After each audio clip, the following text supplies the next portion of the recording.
ஆரம்பிச்சிடலாங்க. கிறிஸ்து இயேசுக்குள் அன்பாக அழைக்கப்பட்ட அன்புக்குரிய சகோதர சகோதரிகளே, நம்முடைய பிதாவாகிய தேவனாலும் கர்த்தராகிய இயேசு கிறிஸ்துவினாலும் கிருபையும் சமாதானம் உண்டாவதாக என் நன்றியும் வார்த்தைகளை தெரிவித்துக் கொள்கிறோம். இந்த நாளிலுமாக நாம் தேவனுடைய சத்திய பாடத்தை கேட்பதற்கு கிருபை செய்திருக்கிறார். வாரந்தோறும் சத்திய வசனங்களின் அடிப்படையில் நாம் வேத பாடத்தை கேட்டு வருகிறோம். அதன் தொடர்ச்சியாக இன்றும் கூட ஒரு முக்கியமான பாடத்தை நாம் கேட்க இருக்கிறோம். அதற்கு ஆரம்பமாக நாம் ஜெபத்திலே வழிநடத்தும்படி நம்முடைய அன்பு சகோதரர் டோனி ராபின்சன் அவர்களை அன்பாக கேட்டுக்கொள்கிறோம்.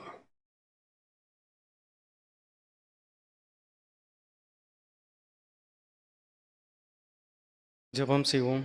மகா உன்னதங்களில் வாசம் செய்யும் எங்கள் அன்பின் பரம தகப்பனே, இந்த நாளை கிருபையாக தந்து ஒரு சிறு மந்தையாக எங்களை இன்று கூட்டி சேர்த்த கிருபைக்காக உமக்கு கோடான கோடி நன்றி தகப்பனே. இந்த நாளிலே நாங்கள் கேட்கக்கூடிய பாடத்தை ஒரு காதிலே வாங்கி மறுகாதிலே விட்டுவிடாதபடி எங்கள் மனதில் பதிய வையும் தகப்பனே. மேலும் கேட்கக்கூடிய சத்தியத்திற்கு ஏற்ற வண்ணம் எங்கள் வாழ்வில் உடைய சத்தியத்தை உபயோகிக்க உம்முடைய பரிசுத்தாவியை அதிகமாக தந்து வழி நடத்தும் தகப்பனே. மேலும் நாங்கள் செய்த பாவங்கள், குற்றங்கள், தவறுகளை மன்னித்து சத்திய பாதையில் தெளிவாக எங்களை வழி நடத்தும் தகப்பனே. மேலும் இவ்வண்ணமாக நாங்கள் கேட்டதும் கேட்க வந்த யாவற்றையும் எங்களுக்கு கிருபையாக தாரும் தகப்பனே. இந்த ஜெபத்தை உமது குமாரன் இயேசு கிறிஸ்து மூலமாக ஏறெடுக்கிறோம் ஜீவனுள்ள நல்ல பிதாவே, ஆமென்.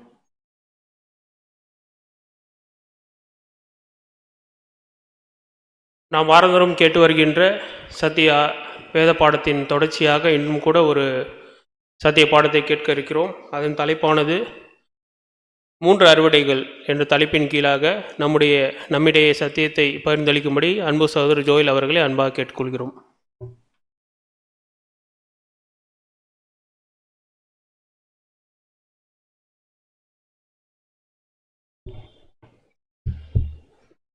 கிறிஸ்துக்குள் மிகவும் அன்பாய் அழைக்கப்பட்ட அன்புக்குரிய சகோதர சகோதரிகளே, சகோதரர் சொன்ன விதமாக இன்று நாம் பார்க்கக்கூடிய பாடத்தினுடைய தலைப்பானது 3 அறுவடைகள் அப்படின்னு சொல்லி பார்க்குறோம். ஸோ அந்த ஒரு பாடத்திற்கு போவதற்கு முன்பாக கூட கடந்த வாரம் என்ன பாடம் பார்த்தோம்? நம்ம கிறிஸ்மஸ் இல்லைங்களா? எப்படி இருந்தது பாடம்? அதை ஏன் பிரதர் கேட்குறீங்க அப்படின்றீங்களா? யோசிச்சு பாருங்க. வேதாகமத்தில் எத்தனையோ வசனங்கள் இருக்குது. பழைய ஏற்பாடு கால பகுதிகளில் உள்ள அநேக விஷயங்களை கூட நம்ம என்ன பண்ணியிருந்திருக்க வாய்ப்பு இல்லை அப்படின்னா, இதற்கு முன்னாடி எடுத்து எல்லாத்தையுமே தியானிப்பதற்கு வாய்ப்பு இருந்திருக்குமா அப்படின்னு தெரியல. ஆனால் இந்த ஒரு தொடர் வேதாகம வகுப்புகளை நீங்கள் ஒவ்வொரு வாரமும் பார்த்து வரும்போது அந்த பழைய ஏற்பாட்டுக்கு கொடுக்குற வெயிட்டேஜ் புதிய ஏற்பாடுக்கும் இருக்கும். புதிய ஏற்பாடு கொடுக்குற வெயிட்டேஜ் ரெவலேஷன்ஸில் உள்ள அந்த எல்லா புஸ்தகங்களுக்கும் இருக்கும். அதாவது ஒரு டெஸ்டமெண்ட்டையோ இல்லை ஒரு தனிப்பட்ட கருத்தையோ பேஸ் பண்ணியிருக்காது. இந்த வேதாகமத்தை ஃபுல்லாக அலசி ஆராயக்கூடிய ஒரு சூழ்நிலையில் நம்ம இருக்கோம் அப்படின்னு சொல்லி பார்க்குறோம். அப்படி அலசி ஆராயும் பொழுது போன வாரம் என்ன நம்ம கண்டுபிடிச்சிருப்போம் அப்படின்னா, கிறிஸ்துவனுடைய பிறந்த நாள் எப்போ? பிறந்த நாள் எப்போ? ஆகஸ்டா? ஓகே, சரி, கன்ஃபியூஷனில் ஆகஸ்ட் சொல்லியாச்சு. அக்டோபர் இல்லைங்களா? ஸோ அது கூட எப்படி கொண்டு வந்தோம் அப்படிங்கும் பொழுது எனக்கு பிடிச்சிருக்கு அதனால் அக்டோபரா, இங்கே எடுத்தவங்களுக்கு பிடிச்சிருந்தது அதனால் அக்டோபரானா அப்படி கிடையாது. ஒரு 3 ரூபகாரங்கள் பார்த்தோம் இல்லைங்களா? எதன் அடிப்படையில் ஒரு அக்டோபரில் பிறந்திருக்கலாம் அப்படின்னு பார்க்கும் பொழுது கூட முதலாவது முறையில் என்ன பண்ணோம்? யோவான் ஸ்நானகனுடைய வயசை கால்குலேட் பண்ணும் பொழுது இயேசு கிறிஸ்துவை விட ஒரு 6 வருடம் மூத்தவராக இருக்காருன்னு சொல்லி பார்க்கும் பொழுது கூட 6 மாதம் மூத்தவராக இருக்காருன்னு சொல்லி பார்க்கும்போது கூட என்ன பண்ணியிருந்தோம் அப்படின்னா, அந்த அபியாவினுடைய வகுப்பில் வரக்கூடிய அந்த ஆசாரிய முறைமையில் வரக்கூடிய அந்த தூபம் காட்டுற ஒர்க்குக்கு வரக்கூடிய அந்த சீட்டு போடுதல்ன்ற அந்த ஒரு விஷயம் இருக்கும் பொழுது அதில் எந்த டைமில் யோவான் ஸ்நானனுடைய ஃபாதருக்கு அந்த சீட்டு விழுது அப்படிங்கிறது முதற்கொண்டு நம்ம பார்த்தோம் இல்லைங்களா? ஸோ அதை பார்த்து கால்குலேட் பண்ணோம். அது ஒரு டைப்புன்னு சொல்லி பார்த்தோம். ஸோ ரெண்டாவது கூட எப்படி பார்த்தோம் அப்படின்னா, அவர் வாழ்ந்த 33 வருடங்களில் அந்த டைம் ஃப்ரேமை 70 வார தீர்க்க தரிசனத்தோடு நம்ம என்ன பண்ணோம் அப்படின்னா ஒப்பிட்டு பார்த்து கால்குலேட் பண்ணோம். ஈவன் தேர்டு சாய்ஸ் கூட எப்படி நம்ம பார்த்தோம் இன்னும் கிளியரா அப்படின்னா, அந்த இஸ்ரேல் நாட்டினுடைய அந்த தட்ப வெட்ப நிலைக்கு ஏற்ற பொழுது நம்ம அதை கம்பேர் பண்ணி பார்க்கும்பொழுது கூட டிசம்பரில் பிறந்திருக்க வாய்ப்பு இல்லை அப்படிங்கிறத கூட ரொம்ப கிளியராக சொன்னோம். அப்போது அக்டோபர்னு சொல்லிட்டாலும் கூட எக்ஸாக்டாக ஏன் நம்ம டேட் நம்மளை சொல்லலை, ஏன் நம்மளால் அப்படி ப்ரிசைஸாக சொல்ல முடியல அப்படின்னா, சொல்லணுன்றதுக்காக அவர் வைக்கல ஆக்சுவலி. அப்படி ஒரு வேளை ஒரு தேதியை டைரக்டா வசனம் கொடுத்திருந்தா என்ன பண்ணிருப்போம் இந்நேரம்? இதுக்கு மேல வேற என்ன ஆதாரம் வேணும்? அதான் வசனமே டைரக்டா இருக்கே அப்படின்னு சொல்லிட்டு என்ன பண்ணிருக்கலாம் நம்ம அப்படின்னா செலிப்ரேட் பண்ண ஸ்டார்ட் பண்ணியிருந்திருப்போன்றதுனால தான் நமக்கு என்ன ஒரு கிளாரிட்டி இல்லை அப்படின்னா, அப்போ எப்படி இதெல்லாம் வந்ததுன்னு சொல்லி கூட போன வாரம் பார்த்துருப்போம் இல்லைங்களா? அந்த செமிராமிஸ் அப்படிங்கிறவங்களுடைய அந்த ஒரு டேட், அந்த ஃபங்க்ஷன்ஸை கூட எப்படி ரிலேட் பண்ணி பின்னாடி காலப்போக்கில் கிபி 300 ஆண்டுகளுக்கு பிற்பாடு வந்த இந்த பழக்க வழக்கங்கள் கொடுத்துலாம் நம்ம பார்த்துருக்கோம். ஸோ அதெல்லாம் பார்க்கும்பொழுது கூட ரொம்ப கிளியராக புரிஞ்சிருந்திருக்கலாம். அப்போது தேவன் நம்ம கிட்ட என்ன எதிர்பார்க்கிறார், ஸோ இந்த மாதிரியான ஒரு பண்டிகைகளை வந்து விரும்புவாரா அப்படின்னு பார்க்கும்போது கூட வசனம் ரொம்ப கிளியராக சொன்னது. ஸோ அப்படி ஒரு விஷயமே கிடையாது. ஸோ அக்டோபர் மந்த் அப்படிங்கும் பொழுது நம்ம டிசம்பர் 25 வந்து கொண்டாடுவதுங்கிறது எப்படி இருக்காது வேதாகமத்தின்படி அப்படின்னு சொல்லி பார்க்கும்பொழுது ஒரு சரியான ஒரு காரியமாக இருக்காது அப்படிங்கிறத கூட பார்த்தோம். ஸோ இது கூட எப்படி தான் சொன்னோம் அப்படின்னா, நாங்கள் சொல்கிறதெல்லாம் கரெக்டு, நீங்கள் அதை நம்புங்க அப்படின்னு சொல்லலை. ஸோ சத்தியத்தையும் அறிவீர்கள், சத்தியம் உங்களை விடுதலையாக்கும். ரொம்ப சிம்பிள். இப்போ இந்த டாக்டரினை வந்து எல்லாரும் ஈஸியாக அக்செப்ட் பண்ணிப்பாங்களா அப்படின்னா, அக்செப்ட் பண்ணிக்கிட்டா என்ன, அக்செப்ட் பண்ணிக்கல என்ன அப்படிங்கிற ஒரு விஷயத்தை தான் இன்னைக்கு இந்த ஒரு பாடம் கூட நமக்கு காண்பிக்குது. பாடத்தினுடைய தலைப்பு என்ன அப்படின்னு சொல்லி பார்க்கும்பொழுது 3 அறுவடைகள். அப்போ இந்த 3 அறுவடைகள் அப்படிங்கிற தலைப்பின் கீழே இன்னைக்கு நமக்கு என்ன பிரதர் பாடம் அப்படின்னு கேட்டா, இந்த விஷயங்களுக்குள்ள போறதுக்கு முன்னாடி கிளியரா புரிஞ்சுக்கலாம். இன்னைக்கு நம்ம பார்க்கக்கூடிய பாடம் வந்து ஒரு பேரபிள். பேரபிள்னா என்னங்க? உவமை இல்லைங்களா? ஸோ உவமைகளை வந்து பார்க்கும்பொழுது என்ன புரிஞ்சுக்கலாம் அப்படின்னா, நம்முடைய இரட்சகருடைய முதலாம் வருகையில் வந்து அநேக காரியங்களை வந்து என்ன பண்ணியிருக்கார் அப்படின்னா உவமைகளாக பேசியிருக்கார் அப்படின்னு சொல்லி பார்க்குறோம். அப்போ இந்த பரலோக ராஜ்யத்தின் சத்தியத்தை தான் எதை வழியா சொல்லியிருக்கார் அப்படின்னா உவமைகள் மூலமாக சொல்லியிருக்கார் இல்லைங்களா? அப்போ சீஷர்கள்ட்ட வந்து பரலோக ராஜ்யத்தை பத்தி என்ன பண்றாரு அப்படின்னா நம்முடைய இரட்சகர் பேசிட்டு இருக்காரு. அப்போ ஏன் இதெல்லாம் சீஷர்கள் கிட்ட அவங்க பேசணும், அவர் பேசணும் அப்படின்னா, அவர் போன பிற்பாடு அவரை ஃபாலோ பண்ணக்கூடிய சீஷர்கள் எங்க வந்து சேரணும்? பரலோக ராஜ்யத்துக்கு வந்து அவங்க சேரணும். அதனால என்ன பண்றாரு அப்படின்னா பரலோக ராஜ்யத்தை பத்தின விஷயங்களை சீஷர்கள் மத்தியில பேசிட்டு இருக்காரு. பரலோக ராஜ்யத்துக்கு சீஷர்கள் மட்டும்தான் வந்து சேரணுமா? இன்னும் எத்தனை பேர் வந்து சேரணும்? கிளியர். சிஸ்டர் ரொம்ப கிளியரா இருக்காங்க. 1,44,000 பேர் எங்க வரணும்? பரலோக ராஜ்யத்துக்கு வரணும். ஸோ எப்படி அன்னைக்கு சீஷர்கள் கிட்ட சொன்னாரோ அது போல இன்னைக்கு நாமளும் கேட்டுட்டு இருக்கோம் இந்த ஒரு பேரபிள். எதனால அப்படின்னா நாமளும் அந்த 1,44,000 பேர்ல ஒருவரா அந்த ராஜ்யத்துக்குள்ள சென்றடையணும் அப்படின்றதுக்காக. அப்படி இருக்கும் பொழுது அங்க அநேக உவமைகளை வந்து சொல்லிட்டு இருந்தாலும் கூட ஏறக்குறைய ஒரு 39 உவமைகள் வந்து நம்முடைய இரட்சகர் நம்முடைய ஆண்டவராகிய இயேசு கிறிஸ்து முதலாம் வருகையில் என்ன பண்ணியிருக்காரு அப்படின்னா பேசியிருக்காரு. ஸோ அங்க ஒரு உவமை அவர் பேசிட்டு இருக்கும் பொழுது சீஷர்கள் மத்தியில ஒரு கேள்வி ஒன்று வருது. அதை கூட மார்க் 4ஆம் அதிகாரம் 30ஆம் வசனத்துல வாசிச்சிடலாம். மார்க் 4ஆம் அதிகாரம் 30ஆம் வசனம். பின்னும் அவர் அவர்களை நோக்கி, தேவனுடைய ராஜ்யத்தை எதற்கு ஒப்பிடுவோம், அல்லது எந்த உவமையினாலே அதை திருஷ்டாந்தப்படுத்துவோம்? இந்த டைம் சீஷர்கள் என்ன பண்ணிடுறாங்க அப்படின்னா ரொம்ப ஒரு பேசினதுக்கு அப்புறம் எங்களுக்கு புரியல அப்படி இப்படின்லாம் கேட்கல. அவங்க ஒரு கேள்வி வைக்கிறாங்க நம்முடைய இரட்சகர்கிட்ட. என்ன கேள்வி வைக்கிறாங்க அப்படின்னா, தேவனுடைய ராஜ்யத்தை எதற்கு ஒப்பிடுவோம், உங்களுடைய ராஜ்யத்தை நாங்க எதுக்கு கம்பேர் பண்ணி பாக்குறது அப்படின்னு சொல்லி கேட்கிறாங்க. அல்லது எந்த உவமையினாலே அதை திஷ்டாந்தப்படுத்துவோம். அப்ப எப்படி இதை நாங்க புரிஞ்சுக்கிறது, எந்த ஒரு பேரபிள் மூலமாக உங்களுடைய ராஜ்யத்தை பத்தி நாங்க தெரிஞ்சுக்கிறது அப்படின்னு சீஷர்கள் யார்கிட்ட கேட்கிறா? நம்முடைய இரட்சகராகிய இயேசு கிறிஸ்து கிட்ட கேட்கிறாங்க. கேட்கும் பொழுது இந்த சூழ்நிலையில நம்முடைய இரட்சகர் வந்து அந்த டைம்ல உள்ள அப்படியே கிராஜுவலா அந்த சீனை மைண்ட்ல யோசிச்சு பாருங்க. அங்க வந்து ஒரு மனுஷன் வந்து என்ன பண்ணிட்டு இருக்காரு அப்படின்னா விதை விதைச்சிட்டு இருக்கார் அவருடைய நிலங்கள்ல. இதை பார்க்கக்கூடிய நம்முடைய ஆண்டவர் என்ன பண்றார் அப்படின்னா சீஷர்களுக்கு அந்த இன்சிடென்ட்டை வச்சு ஒரு உவமையை வந்து சொல்றார். ஸோ அங்க ஒரு மனுஷன் விதை விதைச்சிட்டு இருக்காரு இல்லைங்களா? அந்த காட்சியை பார்த்துட்டு மைண்ட்ல ஏத்திட்டு அதை வச்சு ராஜ்யத்துக்குள்ள எப்படி இவங்க பிரவேசிக்கணும், ராஜ்யத்துக்குள்ள எப்படி இவங்க வரலாம் அப்படிங்கிற அந்த ஒரு உண்மையை ஒரு உவமை மூலமாக அங்க சொல்றார் அப்படின்னு சொல்லி பாக்குறோம். இதை கூட வாசிக்கலாம். மார்க் 4ஆம் அதிகாரம் 26 முதல் 29 வசனங்கள் வரை. வசனங்கள் 26 முதல் 29 முடிய. பின்னும் அவர் அவர்களை நோக்கி, தேவனுடைய ராஜ்யமானது ஒரு மனுஷன் நிலத்தில் விதையை விதைத்து இரவில் தூங்கி பகலில் விழித்திருக்க அவனுக்கு தெரியாத விதமாய் விதை முளைத்து பயிராகுவதற்கு ஒப்பாயிருக்கிறது. எப்படி என்றால், நிலமானது முன்பு முளையையும் பின்பு கதிரையும் கதிரிலே நிறைந்த தானியத்தையும் பலனாக தானாய் கொடுக்கும். ஓகே, அப்ப என்ன சொல்றார் அப்படின்னா ஒரு மனுஷன் இருக்காரு இந்த இடத்துல, ஒரு மனுஷன் இருக்காரு. ஒரு விதை வந்து விதைக்கப்படணும். எப்பொழுதுமே விதைக்கப்பட்டா என்ன ஆகும் அப்படின்னா, கண்டிப்பா ஒரு விதையை விதைக்கிறோம், ஒரு சீடை சர்வ் பண்றோம் அப்படின்னா ஒரு நாள் என்ன ஆகும்? கண்டிப்பா நிச்சயமா அது வளரும் இல்லைங்களா? சோ அது வளர்ந்த பிற்பாடு அதுல இருந்து என்ன கிடைக்கும் அப்படின்னு சொல்றாரு அப்படின்னா, அதுல இருந்து ஒரு பலன் கிடைக்கும் அப்படின்னு சொல்றாரு.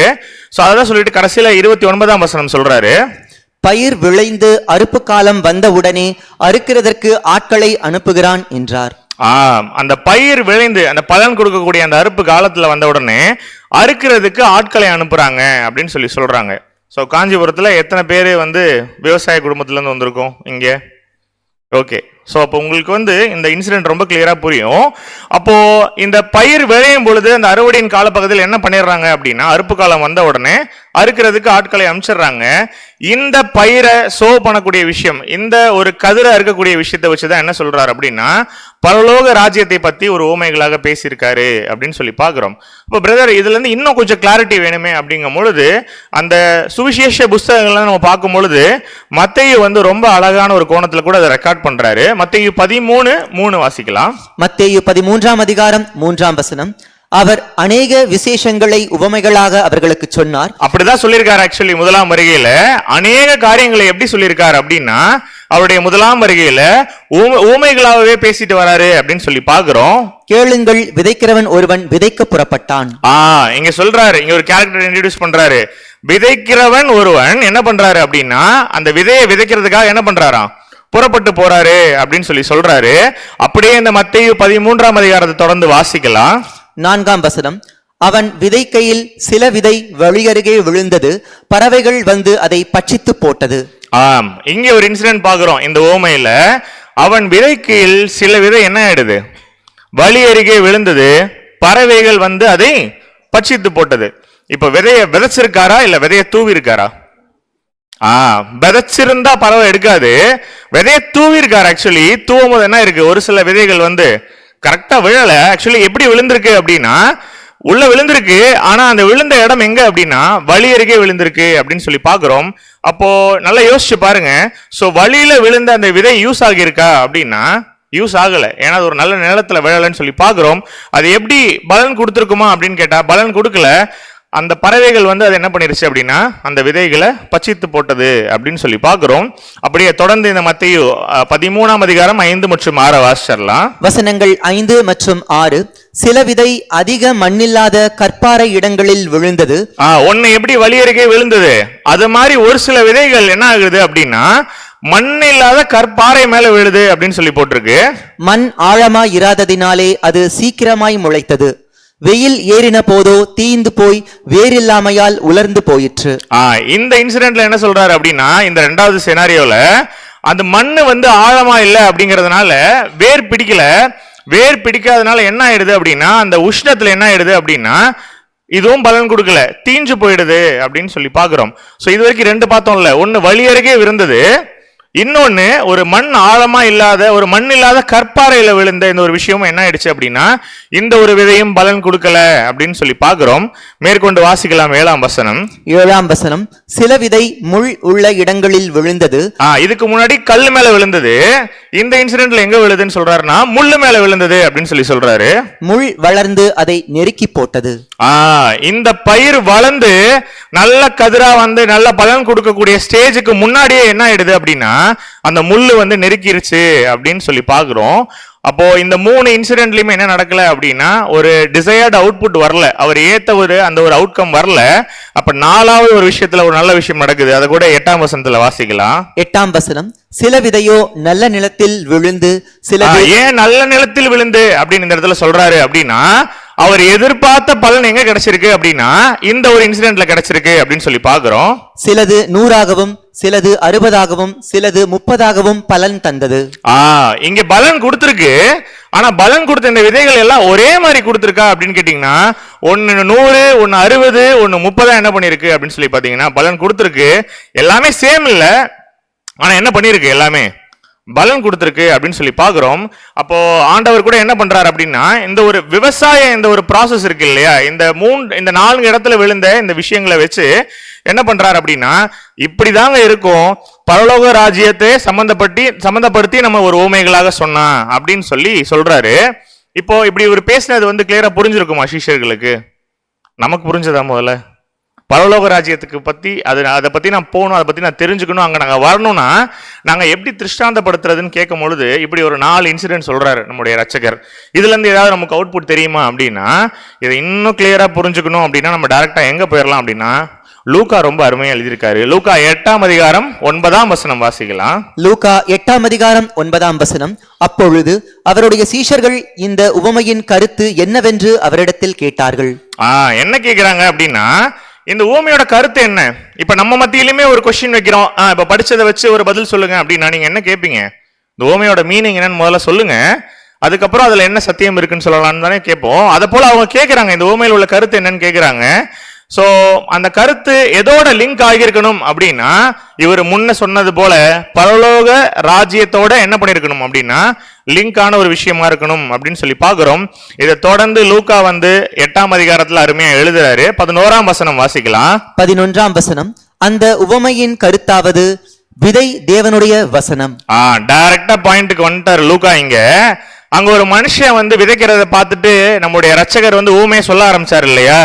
ஒரு விதை விதைக்கிறவனுடைய அந்த ஒரு இன்சிடென்ட் சொல்லும் பொழுது லூக்கா ஸ்ட்ரைட்டா அந்த பாயிண்ட்டுக்கே வராரு. அந்த ஊமையினுடைய கருத்தாவது விதை தேவனுடைய வசனங்கள் அப்படின்னு சொல்லி சொல்றாரு. அப்ப யோசிச்சு பாருங்க, விதை அப்படிங்கிறது என்ன? வசனம் இல்லைங்களா? ரொம்ப கிளியரா இருக்கு. விதை அப்படின்னா இந்த பேரபிள்ல வேற ஒண்ணும் இல்ல, கையில இருக்கக்கூடிய வசனத்தை குறிக்குது அப்படின்னு சொல்லி. இன்னைக்கு நம்மளுடைய கைகள விதை இருக்கா இல்லைங்களா? எல்லார் கையில இருக்கு இல்லைங்களா? சோ இருக்கு. இந்த விதையை விதைத்தவர் யார் அப்படின்னு சொல்லி பாத்தீங்கன்னா நம்முடைய இயேசு கிறிஸ்து இல்லைங்களா? நம்முடைய ஒரே ரட்சகர். அப்போ இவர் இந்த ஒரு ஓமையை பேசும் பொழுது கூட இவரே சத்தியமா தான் இருக்கார், இவரு தான் வசனங்கள் சொல்றாரு. அப்போ அவங்களுக்கு புரிஞ்சிருக்காது, ஆனா இன்னைக்கு கிளியரா புரிஞ்சுக்கலாம். அவர் அன்னைக்கு சொன்ன ஒவ்வொரு வசனங்களும் வார்த்தைகளும் நமக்கு எப்படி இருக்கு அப்படின்னா சத்தியங்களாக இருக்கு, விதைகளாக இருக்கு அப்படின்னு சொல்லி பாக்குறோம். அப்போ இந்த ஒரு ஊமையில கூட என்ன குறிக்குது அப்படின்னா நிலங்கள் பத்தி பாக்குறோம் இல்லைங்களா? அப்போ அவருடைய முதலாம் வருகையில இயேசு கிறிஸ்து வந்திருக்காரு. அவரு தான் விதை விதைக்கிறவர். அவர் கையில என்ன இருக்கு அப்படின்னு சொல்லி பார்க்கும் பொழுது விதை இருக்கு. முதலாம் வருகையில அவர் வரும் பொழுது அவர் என்ன வச்சிருந்தார் கையில அப்படின்னா உண்மையான சத்தியத்தை சொன்னார். யாருக்கிட்டங்க சொன்னாரு? எந்த நிலத்துல சொன்னாரு? அவருடைய ஒரே ஜனம், சீஷர்கள்னு கிடையாது. அவர் ஃபர்ஸ்ட் ஜெனரஸா எங்க பண்றாரு? தான் பிறந்த அந்த ஊர்ல சொல்றாரு. இஸ்ரேல் ஜனத்துக்கு தான் அழைப்பு கொடுக்கிறாரு.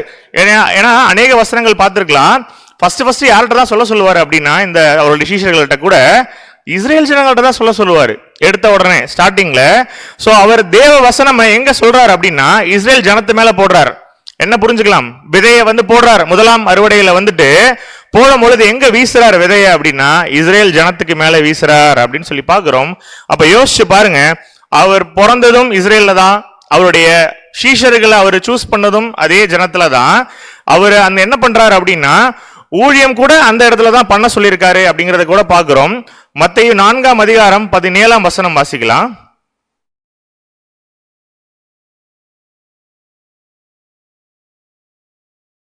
மத்தேயு 4ஆம் அதிகாரம் 17ஆம் வசனம். மத்தேயு 4ஆம் அதிகாரம் 17ஆம் வசனம். அது முதல் இயேசு மனம் திரும்புங்கள், பரலோக ராஜ்யம் சமீபித்திருக்கிறது என்று பிரசங்கிக்க தொடங்கினார். ஸ்டார்டிங்ல அங்க ஆரம்பிக்கிறார். எப்படி ஆரம்பிக்கிறார்? இஸ்ரேல் ஜனங்கள்ட்ட பரலோக ராஜ்யம் எப்படி இருக்கு? சமீபத்திற்கு கேளுங்க அப்படிங்கிற சத்தியத்தை எடுத்த உடனே இஸ்ரேல் ஜனங்கள் மத்தியில தான் அவர் சொல்றார் அப்படின்னு சொல்லி பாக்குறோம்.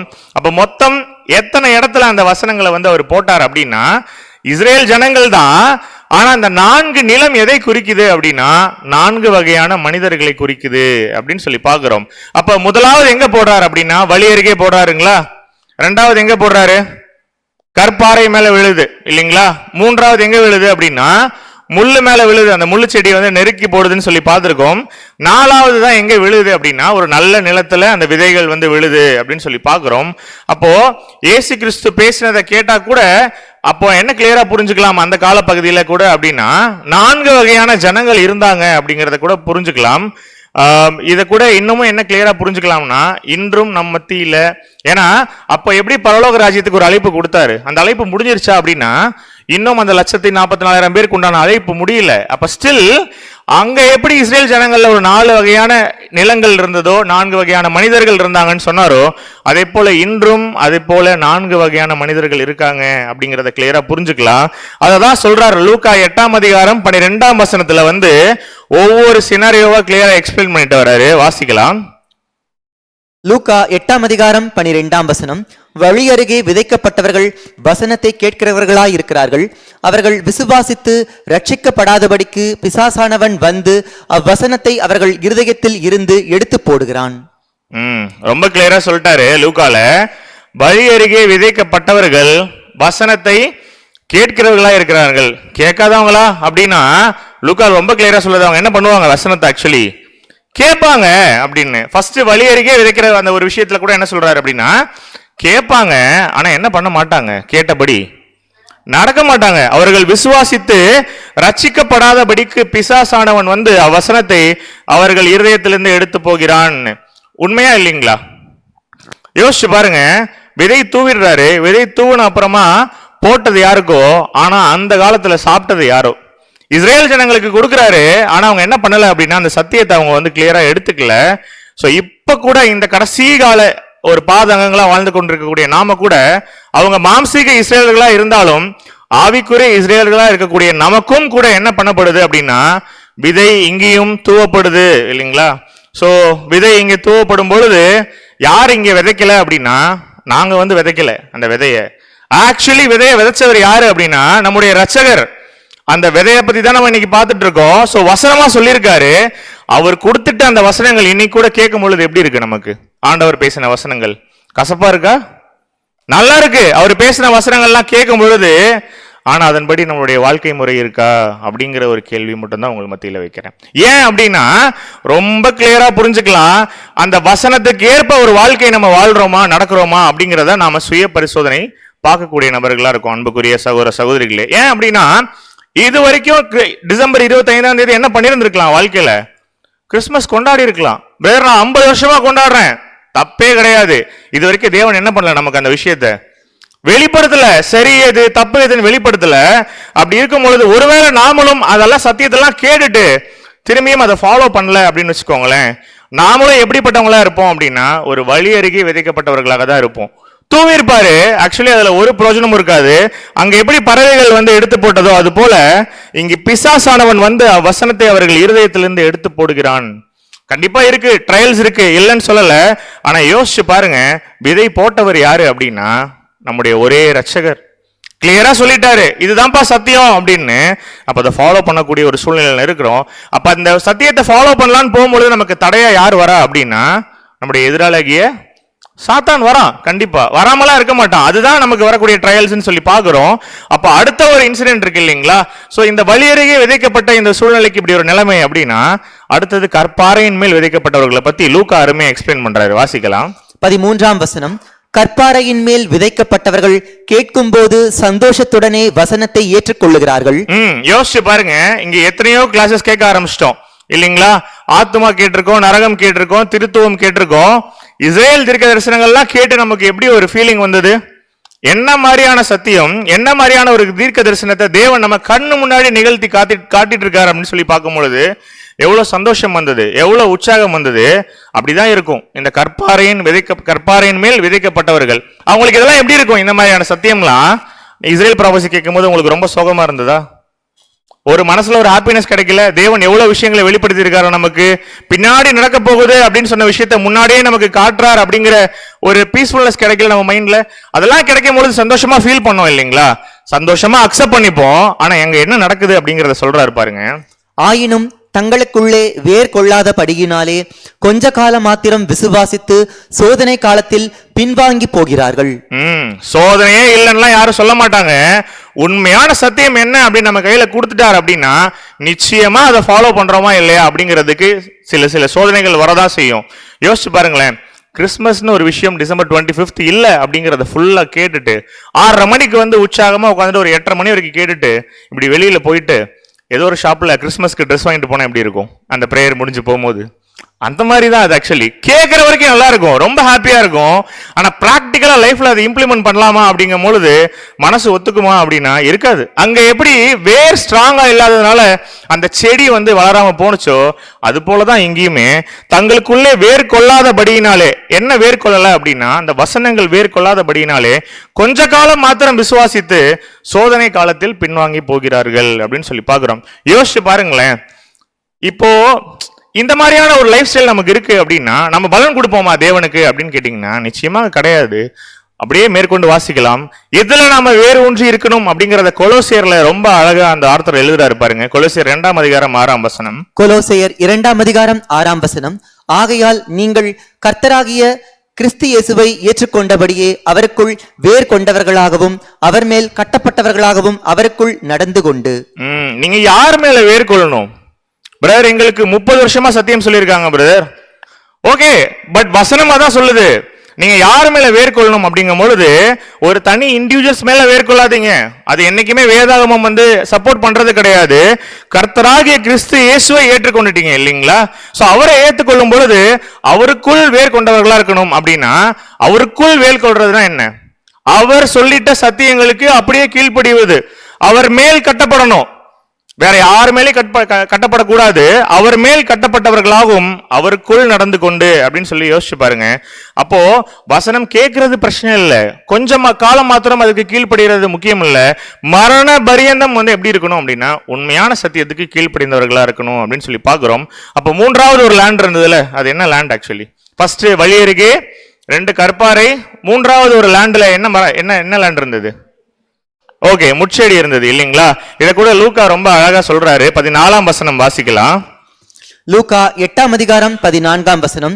முள்ளுள்ள இடங்களில் விதைக்கப்பட்டவர்கள் வசனத்தை கேட்கிறவர்களாக இருக்கிறார்கள். இவங்களுக்கும் அழைப்பு போகுது, இவங்களும் வராங்க, சப்ஜெக்ட் கேக்குறாங்க, ரிட்டர்ன் போறாங்க. ஆனா இவங்களுக்கு வரக்கூடிய ட்ரையல்ஸ் கொஞ்சம் டிஃபரெண்டா இருக்கு. எப்படி இருக்குங்கிறத சொல்றாரு பாருங்க. கேட்ட உடனே போய் பிரபஞ்சத்திற்குரிய கவலைகளினாலும் ஐஸ்வர்யத்தினாலும் சிற்றின்பங்களினாலும் நெருக்கப்பட்டு பலன் கொடாதிருக்கிறார்கள். 3 விஷயம் சொல்லிட்டார் ரொம்ப கிளியரா. சத்தியம் இவங்களும் கேட்பாங்க, வசனம் எல்லாம் கேட்பாங்க. ஆனா என்ன பிரச்சனை ஆயிடுது அப்படின்னா பிரபஞ்சத்திற்குரிய கவலை, உலக கவலைக்குள்ளையும் உலக ஐஸ்வர்யத்துக்குள்ளரையும் சிற்றின்பங்கள், சின்ன சின்ன ஒரு லேமான ஒரு ஹாப்பினஸ்க்காகவும் என்ன பண்ணிடுறாங்க அப்படின்னா மிகவும் மகத்துவமான ஒரு சத்தியத்தை விட்டு என்ன பண்ணிடுறாங்க அப்படின்னா விழுந்து போயிடுறாங்க அப்படின்னு சொல்லி பாக்குறோம். இது வரைக்கும் 3 நிலங்கள் பார்த்துட்டோம், அதாவது 3 வகையான மனிதர்கள் குறித்து பார்த்துட்டோம். இந்த 3 பேரும் பலன் கொடுத்திருக்காங்களா அப்படின்னா இது வரைக்கும் என்ன பண்ணல, ஆக்சுவலி பலன் கொடுக்கல அப்படின்னு சொல்லி பாக்குறோம். அப்ப யாரு தான் பலன் கொடுத்தா? கிறிஸ்து வந்து விதையை தூவும் பொழுது அப்படின்னா கிறிஸ்து அவருடைய 1ஆம் வருகையில் வரும் பொழுது அவரை ஏற்றுக்கொண்டு அவருக்கு கீழ்ப்படிந்தவர்கள் எத்தனை பேர்? ஆக்சுவலி விரல் விட்டு நேரலாம். ரொம்ப அருமையான பதில். 12 பேரு என்ன பண்றாங்க அப்படின்னா கிளியரா புரிஞ்சுக்கிறாங்க அப்படின்னு சொல்லி பாக்குறோம். சோ அவர்களை தான் இந்த லூக்கா 8 அதிகாரம் 15 வசனம் வந்து விளக்குது. பொறுமையோட பலன் தரவங்க அந்த 12 பேரும் 12 அப்போஸ்தலர்கள் சொல்லி பாக்குறோம். வாசிக்கலாம். 15 வசனம். நல்ல நிலத்தில் விதைக்கப்பட்டவர்கள் வசனத்தை கேட்டு அதை உண்மையும் நன்மையுமான இருதயத்திலே காத்து பொறுமையுடனே பலன் கொடுக்கிறவர்களாய் இருக்கிறார்கள்.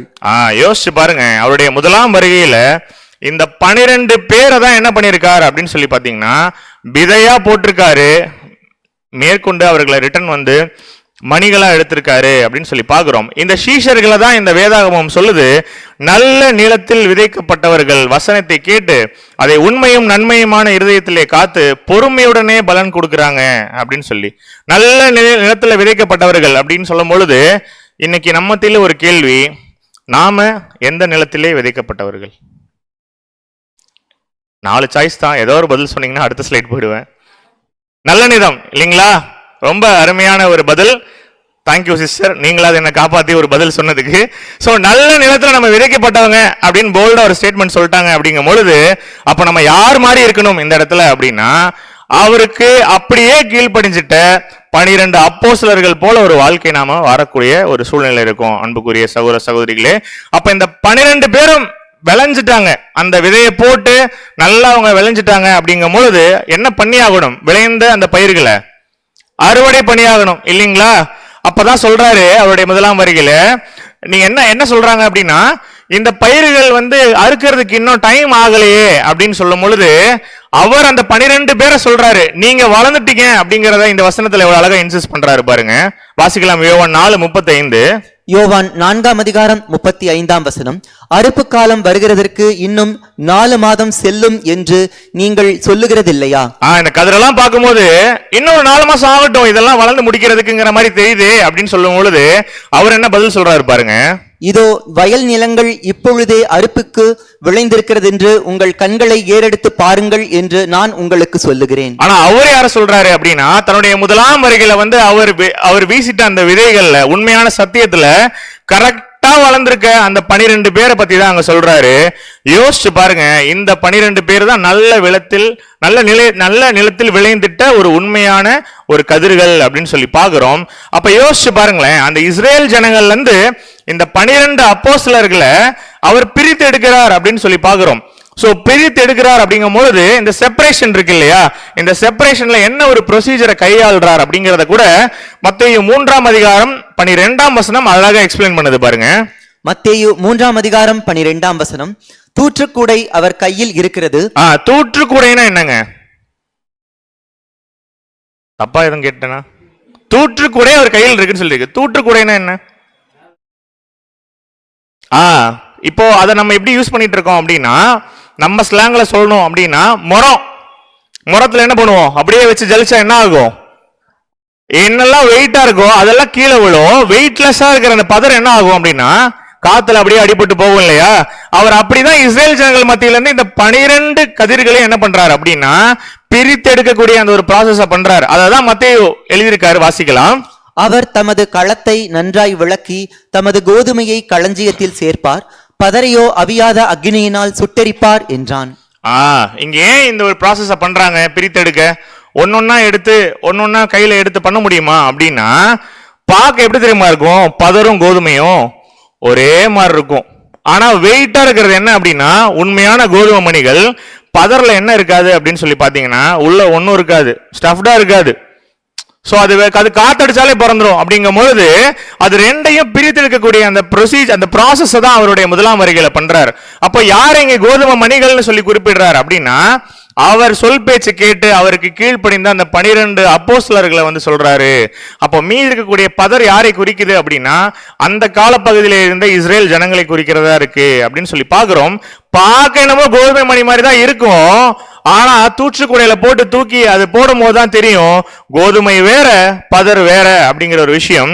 சோ அததான் நம்ம கிளியரா புரிஞ்சுக்கலாம். என்ன ஒரு விஷயம் அப்படின்னா, அவருடைய முதலாம் வருகையில வந்து 12 சீஷர்களை வந்து என்ன பண்றாரு அப்படின்னா அறுவடை பண்றாரு. அவருடைய முதலாம் அறுவடையில எத்தனை கோதுமை மணிகள் கிடைக்குது அவருக்கு அப்படின்னா 12 சீஷர்கள் அந்த மணிகளாக கிடைக்கிறாங்க.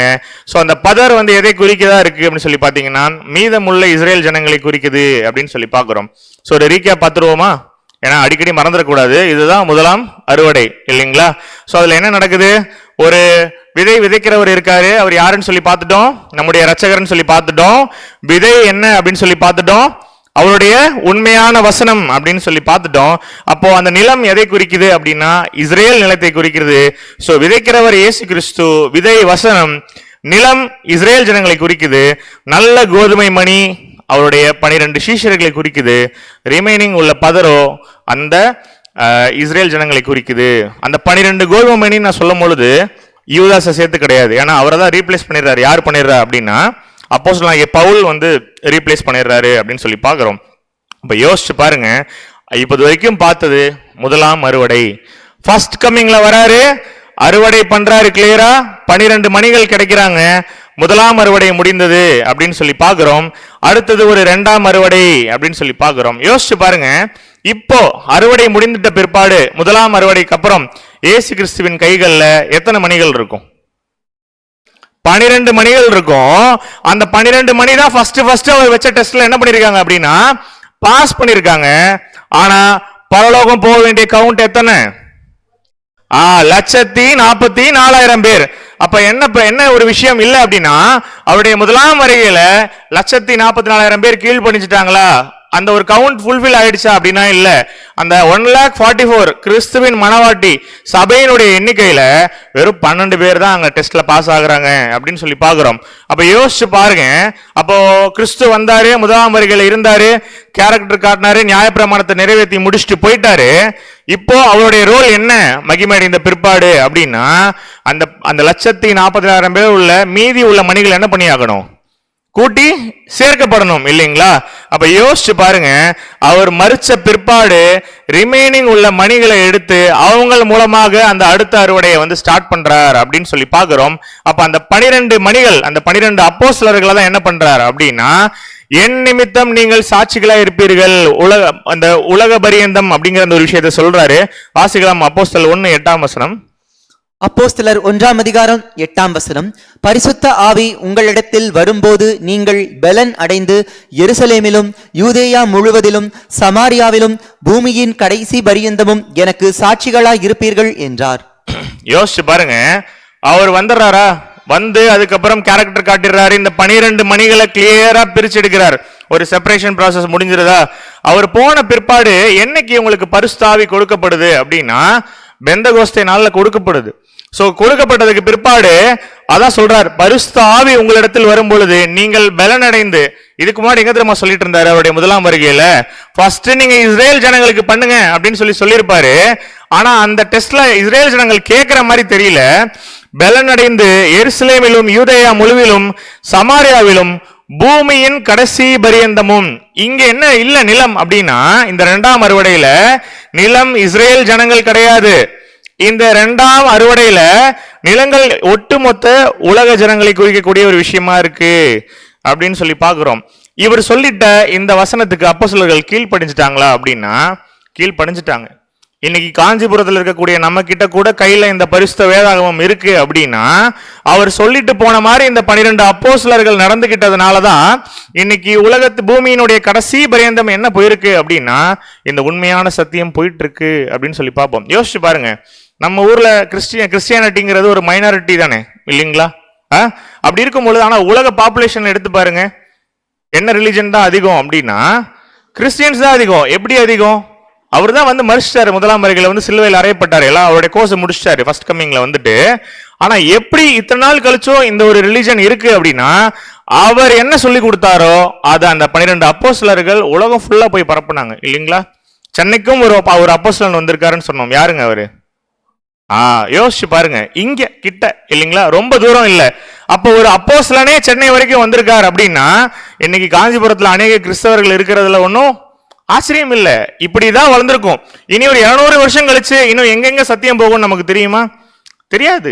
அப்படிதான் இத்தனை நாள் காலப்பகுதியில தேவன் சத்தியங்களை வந்து அனுமதிச்சிருக்கார். இந்த ஊழியங்கள் யார் மூலமாக ஆரம்பிக்கப்பட்டது அப்படின்னா, அவருக்கு பிற்பாடு இருந்த அந்த 12 அப்போஸ்தலர்கள் மூலமாக ஆரம்பிக்கப்பட்ட விஷயம் அப்படின்னு சொல்லி பாக்குறோம். அப்போ இந்த முதலாம் அறுவடையில வந்து விதைக்கிறவர் சேம், 2வது அறுவடையிலையும் விதைக்கிறவர் யாரு அப்படின்னா சேம் தான், கிறிஸ்து தான் விதைக்கிறவர் என்னைக்குமே, அதுல மாற்று கருத்தே கிடையாது. ஆனா இந்த 2ஆம் வருகையில விதை யாரு அப்படின்னா, அப்போ எப்படி வசனம் வச்சு 12 அப்போஸ்தலர்கள் எடுத்தாரு, இந்த 2ஆம் அறுவடையில அவர் வசனங்களை தூவல, இந்த 12 அப்போஸ்தலர்களை தூவிட்டு போயிட்டார். ஆக்சுவலி அதுலதான் என்ன ஒரு விஷயம் கிடைக்குது அப்படின்னா, இவர் தூவப்பட்ட இடம் வந்து இஸ்ரேல் ஜனம் இல்ல, ஒட்டு மொத்த உலகத்துக்கும் நீங்க என்ன பண்ணுங்க, எனக்கு சாட்சிகளா இருப்பீங்க அப்படின்னு சொல்லிட்டாரு. சோ இந்த 2ஆம் அறுவடையில அப்போஸ்தலர்கள் உலகம் ஃபுல்லா அவருடைய அந்த ஒரு மகத்துவத்தை கொண்டு போய் சேர்க்கிறாங்க அப்படின்னு சொல்லி பாக்குறோம். அதுதான் அங்க இன்சிடென்ட்ல நடக்குது. அப்போ அவங்க அக்செப்ட் பண்ணிக்கல, இவங்க ஃபர்ஸ்ட் போய் சத்தியம் சொல்லும் பொழுது. வாசிக்கலாம் அப்போஸ்தலருடைய நடபடிகள் 13, 45 மற்றும் 46. அப்போஸ்தலருடைய நடபடிகள் 13ஆம் அதிகாரம் வசனங்கள் 45 மற்றும் 46. யூதர்கள் ஜனக்கூட்டங்களை கண்டபோது பொறாமையினால் நிறைந்து பவுலினால் சொல்லப்பட்டவைகளுக்கு எதிரடையாய் பேசி விரோதித்து தூஷித்தார்கள். கிறிஸ்து இப்படி எல்லாம் சொல்லியிருக்காருங்க அப்படின்னு சொல்லிட்டு அவர் சொல்லிட்ட உண்மையான சத்தியத்தை கொண்டு போய் யூதர்கள் கிட்ட பவுல் பேசும் பொழுது என்ன சொல்றாங்க? எதிரடையாய் பேசி விரோதித்து என்ன பண்றாங்க அப்படின்னா தூஷிக்கிறாங்க அப்போஸ்தலர்கள் சத்தியம் சொல்லும் பொழுது. அப்பொழுது பவுலும் பர்னபாவும் தைரியம் கொண்டு அவர்களை நோக்கி, முதலாவது உங்களுக்கே தேவ வசனத்தை சொல்ல வேண்டியதா டைரக்டா அடிக்கிறாங்க. தப்பா நினைச்சுக்கோங்க, ஃபர்ஸ்ட் நாங்க யாருக்கிட்ட தாங்க வந்தோம்? சத்தியத்தை உங்ககிட்ட தான் சொல்ல வந்தோம். ஆனா நீங்க என்ன பண்ணிட்டீங்க? நீங்களோ அதை தள்ளி உங்களை நித்திய ஜீவனுக்கு பாத்திரராக இல்லை, அபாத்திரராக தீர்த்து கொள்கிறபடினால் இதோ நாங்கள் புறஜாதியார் இடத்தில் போகிறோம். அப்படி சொல்லிட்டு அவங்க புறஜாதியார் கிட்ட வந்ததுனாலதான் இன்னைக்கு இங்க நம்ம கையில சத்தியம் இருக்கு. அன்புக்குரிய சகோதர சகோதரிகளே, அப்ப அந்த 12 பேர் சொன்ன அந்த சத்தியத்தை தள்ளிட்டாங்க. சோ இஸ்ரேல்ட்ட இருந்து சத்தியம் யார்கிட்ட போக ஆரம்பிச்சிருச்சு அப்படின்னா புறஜாதி ஜனங்கள் கிட்ட போக ஆரம்பிச்சிருச்சுன்னு சொல்லி பாக்குறோம். அப்போ இந்த 12 மணி இப்ப என்னவா மாறி ஆகணும் அப்படின்னா, புறஜாதிகள் கிட்ட போகும் பொழுது, அந்த பூமியின் கடைசி பரியந்தம் போகும் பொழுது கிறிஸ்து என்ன சொல்லிட்டு போனார் அப்படின்னா, பரலோக ராஜ்யத்துக்கு வரக்கூடிய அந்த 1,44,000 பேர் மீதி எஞ்சிருக்கக்கூடிய அந்த மணிகளை சேர்க்கக்கூடிய அந்த ஒரு ரோலை யாரு பண்றா அப்படின்னா இந்த 12 அப்போஸ்தலர்கள் பண்றாங்க. அததான் நம்ம பாக்குறோம். ஃபர்ஸ்ட் என்னமோ இஸ்ரேல் ஜனங்களுக்கு அந்த போயிருக்கலாம் அந்த ஒரு அழைப்பு. நம்ம கூட கிறிஸ்துவின் சபை அப்படிங்கிற பாடத்துல இந்த வசனம் அநேக முறை படிச்சிருக்கோம் இல்லைங்களா? ஒரு டைம் வாசிச்சிடலாம். கலாத்தியர் 3:28 வாசிக்கலாம். கலாத்தியர் 3:28 யூதன் என்றும் கிரேக்கன் என்றும் இல்லை, அடிமை என்றும் சுயாதீனன் என்றும் இல்லை, ஆண் என்றும் பெண் என்றும் இல்லை, நீங்கள் எல்லாரும் கிறிஸ்து இயேசுவுக்குள் ஒன்றாயிருக்கிறீர்கள்.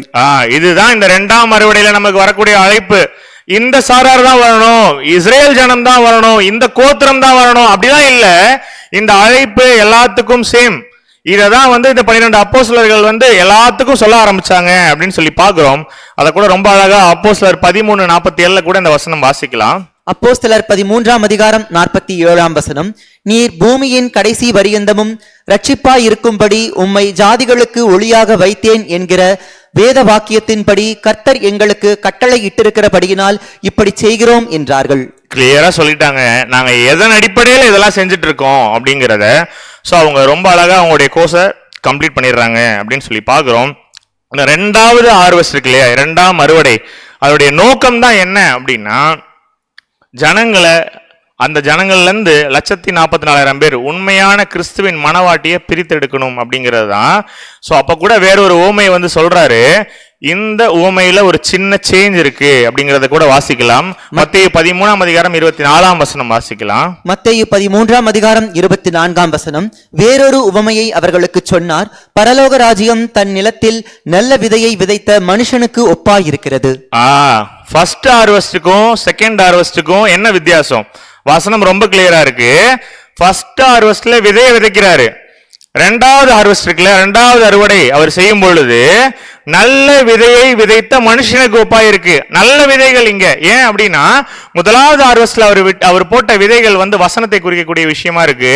2வது ஹார்வெஸ்ட்ல அவர் போட்ட விதை என்ன அப்படின்னா நல்ல விதையை குறிக்குது. ஏன் இந்த நல்ல விதை அப்படின்னா அதான் அவருடைய அப்போஸ்தலர்கள்னு சொல்லி நம்ம பாக்குறோம். சோ 2வது அறுவடையிலையும் விதைக்கிறவர் யாரு தான் அப்படின்னா அந்த மனுஷகுமாரன் தான், நம்முடைய இயேசு கிறிஸ்து தான்.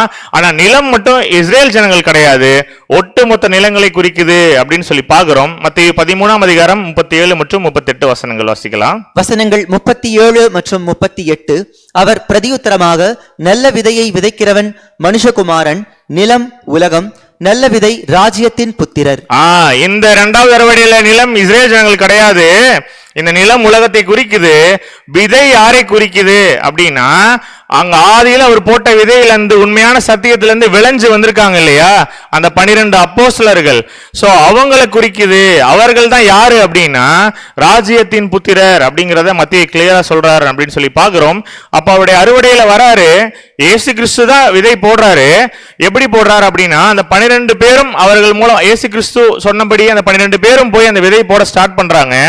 எப்பல இருந்து ஸ்டார்ட் பண்ணிருப்பாங்க அப்படின்னா கிபி 33 இருந்து ஆரம்பிக்கிறாங்க.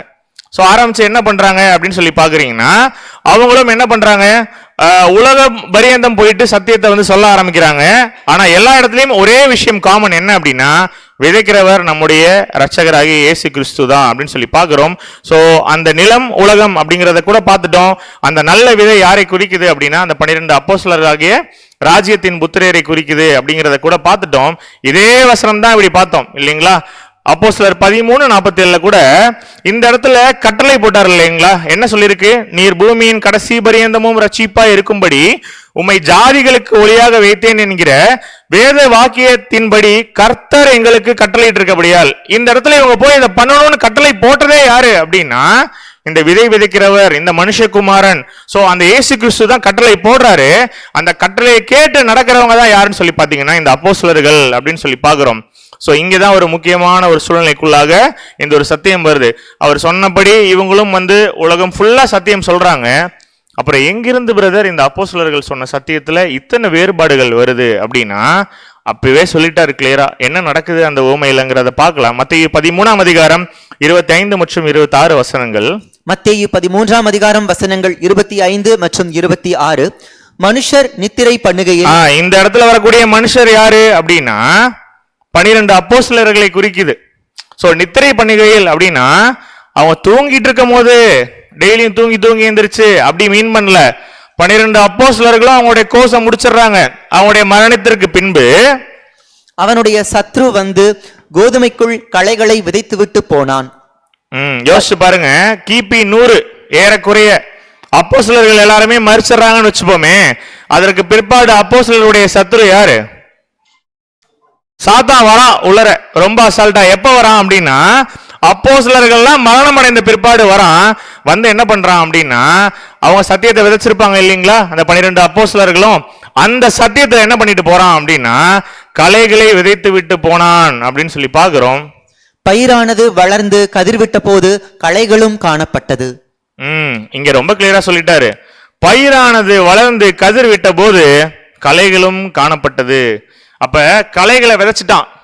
உண்மையான சத்தியத்துல ஒரு அசத்தியத்தை, ஒரு பொய்ய ரொம்ப அழகா விதைச்சிட்டு போயிட்டான். அப்போ பயிரானது வளர்ந்து கதிர் விட்ட பொழுது களைகளும் காணப்பட்டது அப்படின்னு சொல்லி பாக்குறோம். நல்லா யோசிச்சு பாருங்களேன். அறுவடைக்கு முன்னாடி ஆரம்பத்துல விதை விதைச்சு வளரும் பொழுது நாம போட்ட விதையினுடைய செடி எது, களைகள் எது அப்படிங்கிறத ஜஸ்ட் அந்த சாப்ளிங் வெளியே வரும் போதே கண்டுபிடிச்சிட முடியுமா அப்படின்னா எல்லாராலையும் கண்டுபிடிக்க முடியாது. சில செடிகள் எப்படி தெரியுமா இருக்கும், பார்க்கும் பொழுது ரெண்டும் சிமிலரா இருக்கும். அந்த இனிஷியலா அந்த பட்டிங் ஸ்டேஜ்ல வெளியில வரும்பொழுது அதை பார்த்தோன்னே கண்டுபிடிக்க முடியாது எது உண்மையான விதையிலிருந்து வருது, எது சும்மா முளைக்கிற ஒரு களைகள்னு. அதான் சொல்றாரு, கோதுமை மாதிரி ஒரு ஸ்டஃப்டான ஒரு செடி வளரணும் அவங்கள போல அப்படின்னு சொல்லி அவங்க விதைக்கிறாங்க.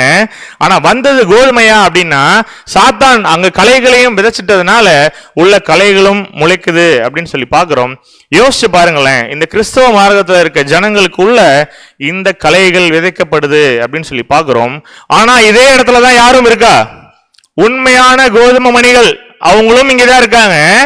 ஆனா இதே நிலத்துலதான் யாரும் இருக்காங்க அப்படின்னா அந்த சாத்தான் விதைச்சிட்ட அந்த ஒரு களைகளும் இருக்கு.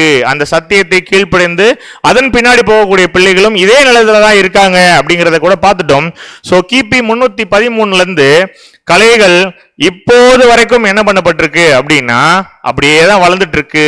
ஏன் கிபி 313 அப்படின்னா கிபி 313க்கு பிற்பாடு ரோமர்களுடைய சாம்ராஜ்யத்துல தான் பாத்தீங்கன்னா அநேகம் பேர் வந்து என்ன பண்ணப்படுறாங்க அப்படின்னா கிறிஸ்தவர்களாக மாத்தப்படுறாங்க. சோ அந்த ரோமன்ஸ் என்னைக்கு அப்படியே பல்கா கிறிஸ்டியன்ஸை கன்வெர்ட் ஆகுறாங்களோ அந்த டைம்ல அவங்களுடைய பழக்க வழக்கங்கள், அவங்களுடைய முறைமைகள் எல்லாம் எங்க உள்ள வருது அப்படின்னா அப்போஸ்தலர்கள் சொல்லிடாத சில காரியங்களை அவங்க என்ன பண்றாங்க அப்படின்னா பாரம்பரியத்தின் முறைப்படி அவங்க எல்லாத்தையும் சத்தியத்துக்குள்ள கொண்டு வராங்க அப்படின்னு சொல்லி பாக்குறோம். அன்புக்குரிய சகோதர சகோதரிகளே, யோசிச்சு பாருங்க, இந்த டைம்ல தான் உண்மையான சத்தியத்துக்கு அகைன்ஸ்டா அநேக ஒரு போலி டாக்டரின்ஸ், கள்ள போதனைகள் வந்து இடை செருகப்படுது அப்படின்னு சொல்லி கூட நம்ம பாக்குறோம். யோசிச்சு பாருங்க, களை விடும் பொழுது அந்த கலையை வந்து அறுத்திருக்கலாம் இல்லைங்களா? சோ யோசிச்சு பாருங்க, ஏன் வந்து எஜமான்ட்ட வந்து அவங்க பர்மிஷன் கேட்கறாங்க. இதை பார்த்த உடனே அவங்க என்ன கேட்கறாங்க அப்படின்னா, எஜமானே இந்த ஒரு நிலத்துல நம்ம நல்ல விதையை தானே போட்டோம், ஆனா இங்க என்ன முளைச்சிருக்கு அப்படின்னா கதிரும் முளைச்சிருக்கே, நிறைய களைகளும் முளைச்சிருக்கே அதோட சேர்ந்து அப்படின்னு சொல்லிட்டு கேக்குறாங்க. அதை வாசிக்கலாம். மத்தேயு 13, 27, 28. மத்தேயு 13ஆம் அதிகாரம் வசனங்கள் 27 மற்றும் 28. வீட்டஜமானுடைய வேலைக்காரர் அவனிடத்தில் வந்து, ஆண்டவனே, நீர் உமது நிலத்தில் நல்ல விதையை விதைத்தீர் அல்லவா, பின்னை அதில் களைகள் எப்படி உண்டானது என்றார்கள்.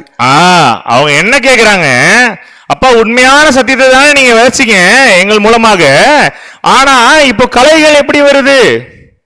இன்னும் புரிஞ்சுக்கிற மாதிரி கேட்கணும் அப்படின்னா ஆத்மா சாகும் அப்படின்னு சொல்லி கிளியரா சொல்லும் பொழுது ஆத்மா வந்து செத்த அப்புறம் ஆவியா சுத்துது அப்படின்னு சொல்லிட்டு நம்ம கூட யாராவது இறந்துட்டாங்கன்னா கூட ரெஸ்ட் இன் பீஸ் அப்படின்னு போடுறோமே, எதனால இன்னும் அதெல்லாம் போட்டுட்டே இருக்கோம் நம்ம அப்படின்னா அததான் கேக்குறாங்க. உண்மையான சத்தியம் என்னன்னு சொல்லிட்ட பிற்பாடு கூட எப்படி இந்த களைகள் முளைச்சிட்டது அப்படின்னா சத்துரு வந்து விதைச்சிட்டு போயிட்டான் அப்படிங்கிறாரு. யோசிச்சு பாருங்க, நரகம் அப்படிங்கிற ஒரு கான்செப்டை நம்ம இந்த சத்தியம் கேட்கறதுக்கு முன்னாடி என்ன மாதிரியான ஒரு புரிதல் இருந்தோம். ஈவன் யோசிச்சு பாருங்க, திருத்துவம் அப்படிங்கிற ஒரு விஷயம், அந்த ட்ரினிட்டி அப்படிங்கிற ஒரு விஷயமே பைபிள்ல கிடையாது. ஆனா எவ்வளவு அழகா அப்பா யாரு பையன் யாரு அப்படிங்கிற விஷயத்தையே மறைச்சிட்டு பரிசுத்த ஆவியானவர் அப்படிங்கிற ஒரு ஆள் தோற்றமுடைய ஒரு விஷயத்தை நம்ம மனசுல எவ்வளவு அழகா உள்ள பூத்திட்டான் அப்படிங்கிறத கூட நம்ம பார்க்கலாம். யோசிச்சு பாருங்க, இந்த மாதிரியான கலைகள் உள்ள வரும்போது தான் கேட்குறாங்க, அப்பா பார்க்கும் பொழுதே தெரியுது கலைகள்னு, இதை புடுங்கி போட்டுறவா, பர்மிஷன் கொடுங்க அப்படின்னு சொல்லி கேட்கும் பொழுது அவரு ரொம்ப கிளியரா என்ன சொல்றாருங்கிறத கூட வாசிக்கலாம். 28ஆம் வசனம், அதற்கு அவன், சத்ரு அதை செய்தான் என்றான். அப்பொழுது வேலைக்காரர், நாங்கள் போய் அவைகளை பிடுங்கி போட உமக்கு சித்தமா என்று கேட்டார்கள். ஒருவேளை ஆண்டவர் அப்பவே கலைகளை மட்டும் புடுங்கி போட்டிருப்பா அப்படின்னு சொல்லியிருந்தா இன்னைக்கு காஞ்சிபுரத்துல இந்த மீட்டிங்க்கு அவசியமே இருந்திருக்காது. ஏன்? கலைகளை புடுங்கி தூக்கி போட்டிருந்தா அன்னைக்கே உண்மையான சத்தியம் மட்டும்தான் இருந்திருக்கும்.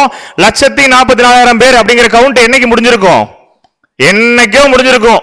அப்போ ஏன் இதை விட்டு வச்சாரு அப்படிங்கும் பொழுது, எல்லாத்தையும் விதைச்சிட்டு ஸ்மால் சின்ன சின்ன செடியா வளரும் பொழுது பார்க்கும் பொழுது எப்படி இருக்கு அப்படின்னா, கலைகள் எது உண்மையான மணிகள் அப்படிங்கிறது என்ன பண்ணாது அப்படின்னா இனிஷியல் ஸ்டேட்டஸ்ல தெரியாது. ஒருவேளை வேலைக்காரங்க டக்குன்னு போயிட்டு கலைன்னு சொல்லிட்டு ஒரு உண்மையான மணியை பிடிங்கிட்டாங்கன்னா என்ன ஆயிடும்? உண்மையான ஒரு கோதுமை மணி போயிடும். அதனால அவர் என்ன சொல்றாரு அப்படிங்கிறத கூட வாசிக்கலாம். சோ யோசிச்சு பாருங்க, இயேசு கிறிஸ்துவினுடைய கைகள்ல 12 அப்போஸ்தலர்கள் இருக்காங்க. சாத்தானுடைய கைகள்ல யார் இருக்கா அப்படின்னா கள்ள போதகர்கள் இருக்காங்க. யோசிச்சு பாருங்க, தோற்றம் பார்க்க எப்படி இருக்கு? ஒரே மாதிரிதான் இருக்கு. ஆனா தூற்றுக்குடையில எப்படி அவர் ஃபர்ஸ்ட் ஹார்வெஸ்ட்ல வந்து அந்த தூற்றுக்குடையில போட்டு செய்யும் பொழுதுதான் தெரியும் எது கோதுமை எது பதர்னு. அதே போல இந்த 2ஆம் அறுவடையில கூட எது உண்மையான செடி எது உண்மையான கலை அப்படிங்கிறத கூட நம்ம கிளியரா புரிஞ்சுக்கணும். அன்புக்குரிய சகோதர சகோதரிகளே, யோசிச்சு பாருங்களேன். சோ கள்ள போதகர்கள் அப்படின்னா என்ன அர்த்தம்? கள்ள அப்படின்னா என்ன அர்த்தம்? பொய்யான, இல்லைங்களா? சோ யோசிச்சு பாருங்க, கிறிஸ்தவ ஜனம் அவருக்கு பிடிக்காது அப்படின்னு சொல்லி தெரிஞ்சும் கூட இன்னைக்கு அநேக விஷயங்கள் நம்ம செஞ்சுட்டு இருக்கோமா இல்லைங்களா? சில நேரம் சொல்லுவாங்க, நாங்க அறியாமையில செஞ்சுட்டோம் அப்படின்னு. அறியாமையில் செய்த விஷயங்களை தேவன் என்ன பண்றது இல்ல, அவர் அதுக்காக உங்களை ஹெவியா பனிஷ் பண்றது இல்ல. ஆனா உண்மையான சத்தியம் என்னன்னு தெரிஞ்சுக்கிட்டு திரும்பியும் அந்த தவறான போதனைக்குள்ள நம்ம இருக்கோம் அப்படின்னா கண்டிப்பா பனிஷ்மெண்ட் சிவியரா இருக்கும் அப்படிங்கிறதையும் உங்கள் மத்தியில தெரிவித்துக் கொள்கிறேன். அததான் யோசிச்சு பாருங்களேன், இயேசு கிறிஸ்து யாரு, அவருடைய அப்பா பிதாவாகிய தேவன் யாரு அப்படிங்கிற ஒரு விஷயத்த கூட அதுல கூட ஒரு பொய் தான் சொல்றான், இல்லைங்களா? அப்பா யாரு பையன் யாருன்னு நமக்கு தெரியாத அளவுக்கு நம்முடைய மன கண்களை குருடாக்கி இருக்கான் அப்படின்னா யோசிச்சு பாருங்க. ஆதி காலத்துல அவர் போட்ட விதையிலிருந்து வந்த அந்த 12 அப்போஸ்தலர்கள் புஸ்தகம் எழுதும் போது கூட இன்ட்ரடக்ஷன் எப்படி தெரியுமா எழுதுவாங்க? நீங்க படிச்சு பாருங்க. ஒவ்வொரு அதிகாரத்தினுடைய முதல் வசனத்தை கூட படிக்கும் பொழுது, ஒன்றான மெய்தேவனாகிய உம்மை அவரை கனப்படுத்துவாங்க, உம்முடைய குமாரனாகிய கிறிஸ்துவின் மூலமாக அன்பை செலுத்துறோம் தான் போட்டிருப்பாங்களே தவிர ஒரு இடத்துல கூட பரிசுத்த ஆவியானவருக்காகன்னு சொல்லிட்டு அவருக்கும் ஒரு கிரெடிட் கொடுக்கல. ஏன்னா அது ஒரு ஆளே கிடையாது, பரிசுத்தாவி வல்லமை. அப்ப அப்போஸ்தலர்களே சொல்லிடாத ஒரு விஷயத்தை யார் உள்ள இங்க புகுத்துறாங்க அப்படின்னா கள்ள போதகர்கள் வந்து காலப்போக்கில் புகுத்துறாங்க. யாருனால அப்படின்னா சாத்தானுடைய இன்ஃப்ளூயன்ஸ்னால. அன்புக்குரிய சகோதர சகோதரிகளே, இதனாலதான் என்ன பண்றது இல்லை அப்படின்னா இன்னைக்கு ரெவலேஷன் புரியறது இல்லை, வெளிப்படுத்தல் விசேஷம் புரியறது இல்லை. அப்படின்னா ஒரு பிம்பம் ஒரு மாயை, ஐயோ அதெல்லாம் படிச்சா புரியாது, அதெல்லாம் யாருக்கு தான் புரியும்? பாஸ்டர்ஸ்க்கு மட்டும் தான் புரியும். அப்படின்னா தேவன் என்ன பண்ணிருக்க தேவையில்லை, அந்த புஸ்தகத்தை நமக்கு அனுமதிச்சிருக்கவே தேவையில்லை. அப்ப எந்த அளவுக்கு நம்முடைய மனதை வந்து இந்த சாத்தான் குருடாக்கி இருக்கான் அப்படிங்கிறத கூட புரிஞ்சுக்கலாம். ஒவ்வொரு டைமும் ஆவியானவரே அப்படின்னு பாடுறோம் அப்படின்னு வச்சுக்காங்களேன், புரிஞ்சுக்கணும். பாட்டு ரொம்ப நல்லா இருக்கும், கேட்க பாடுறதுக்கு நல்லா இருக்கும். ஆவியானவரா அப்படின்னா ஆவிதான், ஆவியானவர் கிடையாது. ரொம்ப இனிமையா பாடுறோம் அப்படின்னா ஒரு ராங்கான ஒரு டாக்டரின்காக அந்த ஒரு பாட்டை கூட பாடுறோம் அப்படிங்கறத நம்ம புரிஞ்சுக்கணும். செய்யக்கூடிய சின்ன சின்ன விஷயங்கள்ல கூட அர்த்தமுள்ள ஒரு விஷயம் செய்யணும், அர்த்தமுள்ள ஒரு ஆராதனை செய்யணும் அப்படிங்கறதான் கூட நம்ம அநேக வசனங்கள்ல பார்த்திருக்கோம். மத்தேயு 7ஆம் அதிகாரம் 15 ரொம்ப அழகா அதை விளக்குவார் பாருங்க. ஒரு காஷன் கொடுப்பாரு. எப்படி ஒரு ரோட்ல போகும்பொழுது ஒரு டேஞ்சர் அப்படின்னு ஒரு போர்டு இருந்தா என்ன, எப்படி நம்ம கேர்ஃபுல்லா அதை பார்ப்போம், எதுக்காக அந்த சைன் வச்சிருக்காங்கன்னு. அந்த மாதிரியான ஒரு விஷயத்துல இந்த ஒரு வசனத்தை கூட அருமையா சொல்றாரு பாருங்க. மத்தேயு 7ஆம் அதிகாரம் 15ஆம் வசனம், கள்ள தீர்க்கதரிசிகளுக்கு எச்சரிக்கையாயிருங்கள். நம்மள பார்த்து எச்சரிக்கையா இருங்கன்னா என்ன அர்த்தம்? ரொம்ப கவனமா இருங்கப்பா, கள்ள தீர்க்கதரிசிகளை குறித்து அப்படின்னு சொல்லி அவரே பேசியிருக்காரு. வாசிக்கலாம். அவர்கள் ஆட்டுத்தோலை போர்த்துக் கொண்டு உங்களிடத்தில் வருவார்கள், உள்ளத்திலோ அவர்கள் பட்சிக்கிற ஓநாய்கள். கிளியரா சொல்லிட்டாரு. கள்ள தீர்க்கதரிசிகளுக்கு ரொம்ப கேர்ஃபுல்லா இருங்க. அவங்க ஆட்டுத்தோலை போர்த்துக் கொண்டு உங்களிடத்துல என்ன பண்ணுவாங்க? வருவார்கள், உள்ளத்திலோ அவர்கள் பட்சிக்கிற ஓநாய்கள். இன்னும் கூட ஒரு வசனம் வாசிச்சிடலாம். 2 பேதுரு 2ஆம் அதிகாரம் 1 மற்றும் 2 வசனங்கள் கூட வாசிக்கலாம். அப்ப என்ன சொல்றாரு அப்படின்னா, சாத்தான் வந்து கலையை எவ்வளவு அழகா விதைச்சிருக்கான் அப்படிங்கறத கூட எங்க விதைச்சிருக்கான் அப்படிங்கறத பேதுருல சொல்லியிருப்பாரு. பைபிள் கல்யாணம் கூட நீங்க பார்க்கலாம். 2 பேதுரு 2ஆம் அதிகாரம் 1 மற்றும் 2 வசனங்கள் வாசிக்கலாம். 2 பேதுரு 2ஆம் அதிகாரம் வசனங்கள் 1 மற்றும் 2. கள்ள தீர்க்கதரிசிகளும் ஜனங்களுக்குள்ளே இருந்தார்கள். எங்க இருந்தாங்களா கள்ள தீர்க்கதரிசிகள்? எங்கேயோ இருந்தாங்களா? ஜனங்களுக்குள்ளதான் இருப்பாங்க. அததான் சொல்றாரு. அப்படியே உங்களுக்குள்ளும் கள்ள போதகர்கள் இருப்பார்கள். யாருக்குள்ளும் இருப்பாங்களா? உங்களுக்குள்ளும் கள்ள போதகர்கள் இருப்பாங்க. எங்க இருந்தா வெளியெல்லாம் வரமாட்டாங்க. அந்த கள்ள போதகர்கள் இங்கதான் இருப்பாங்க, உள்ளுக்குள்ளதான் இருப்பாங்க.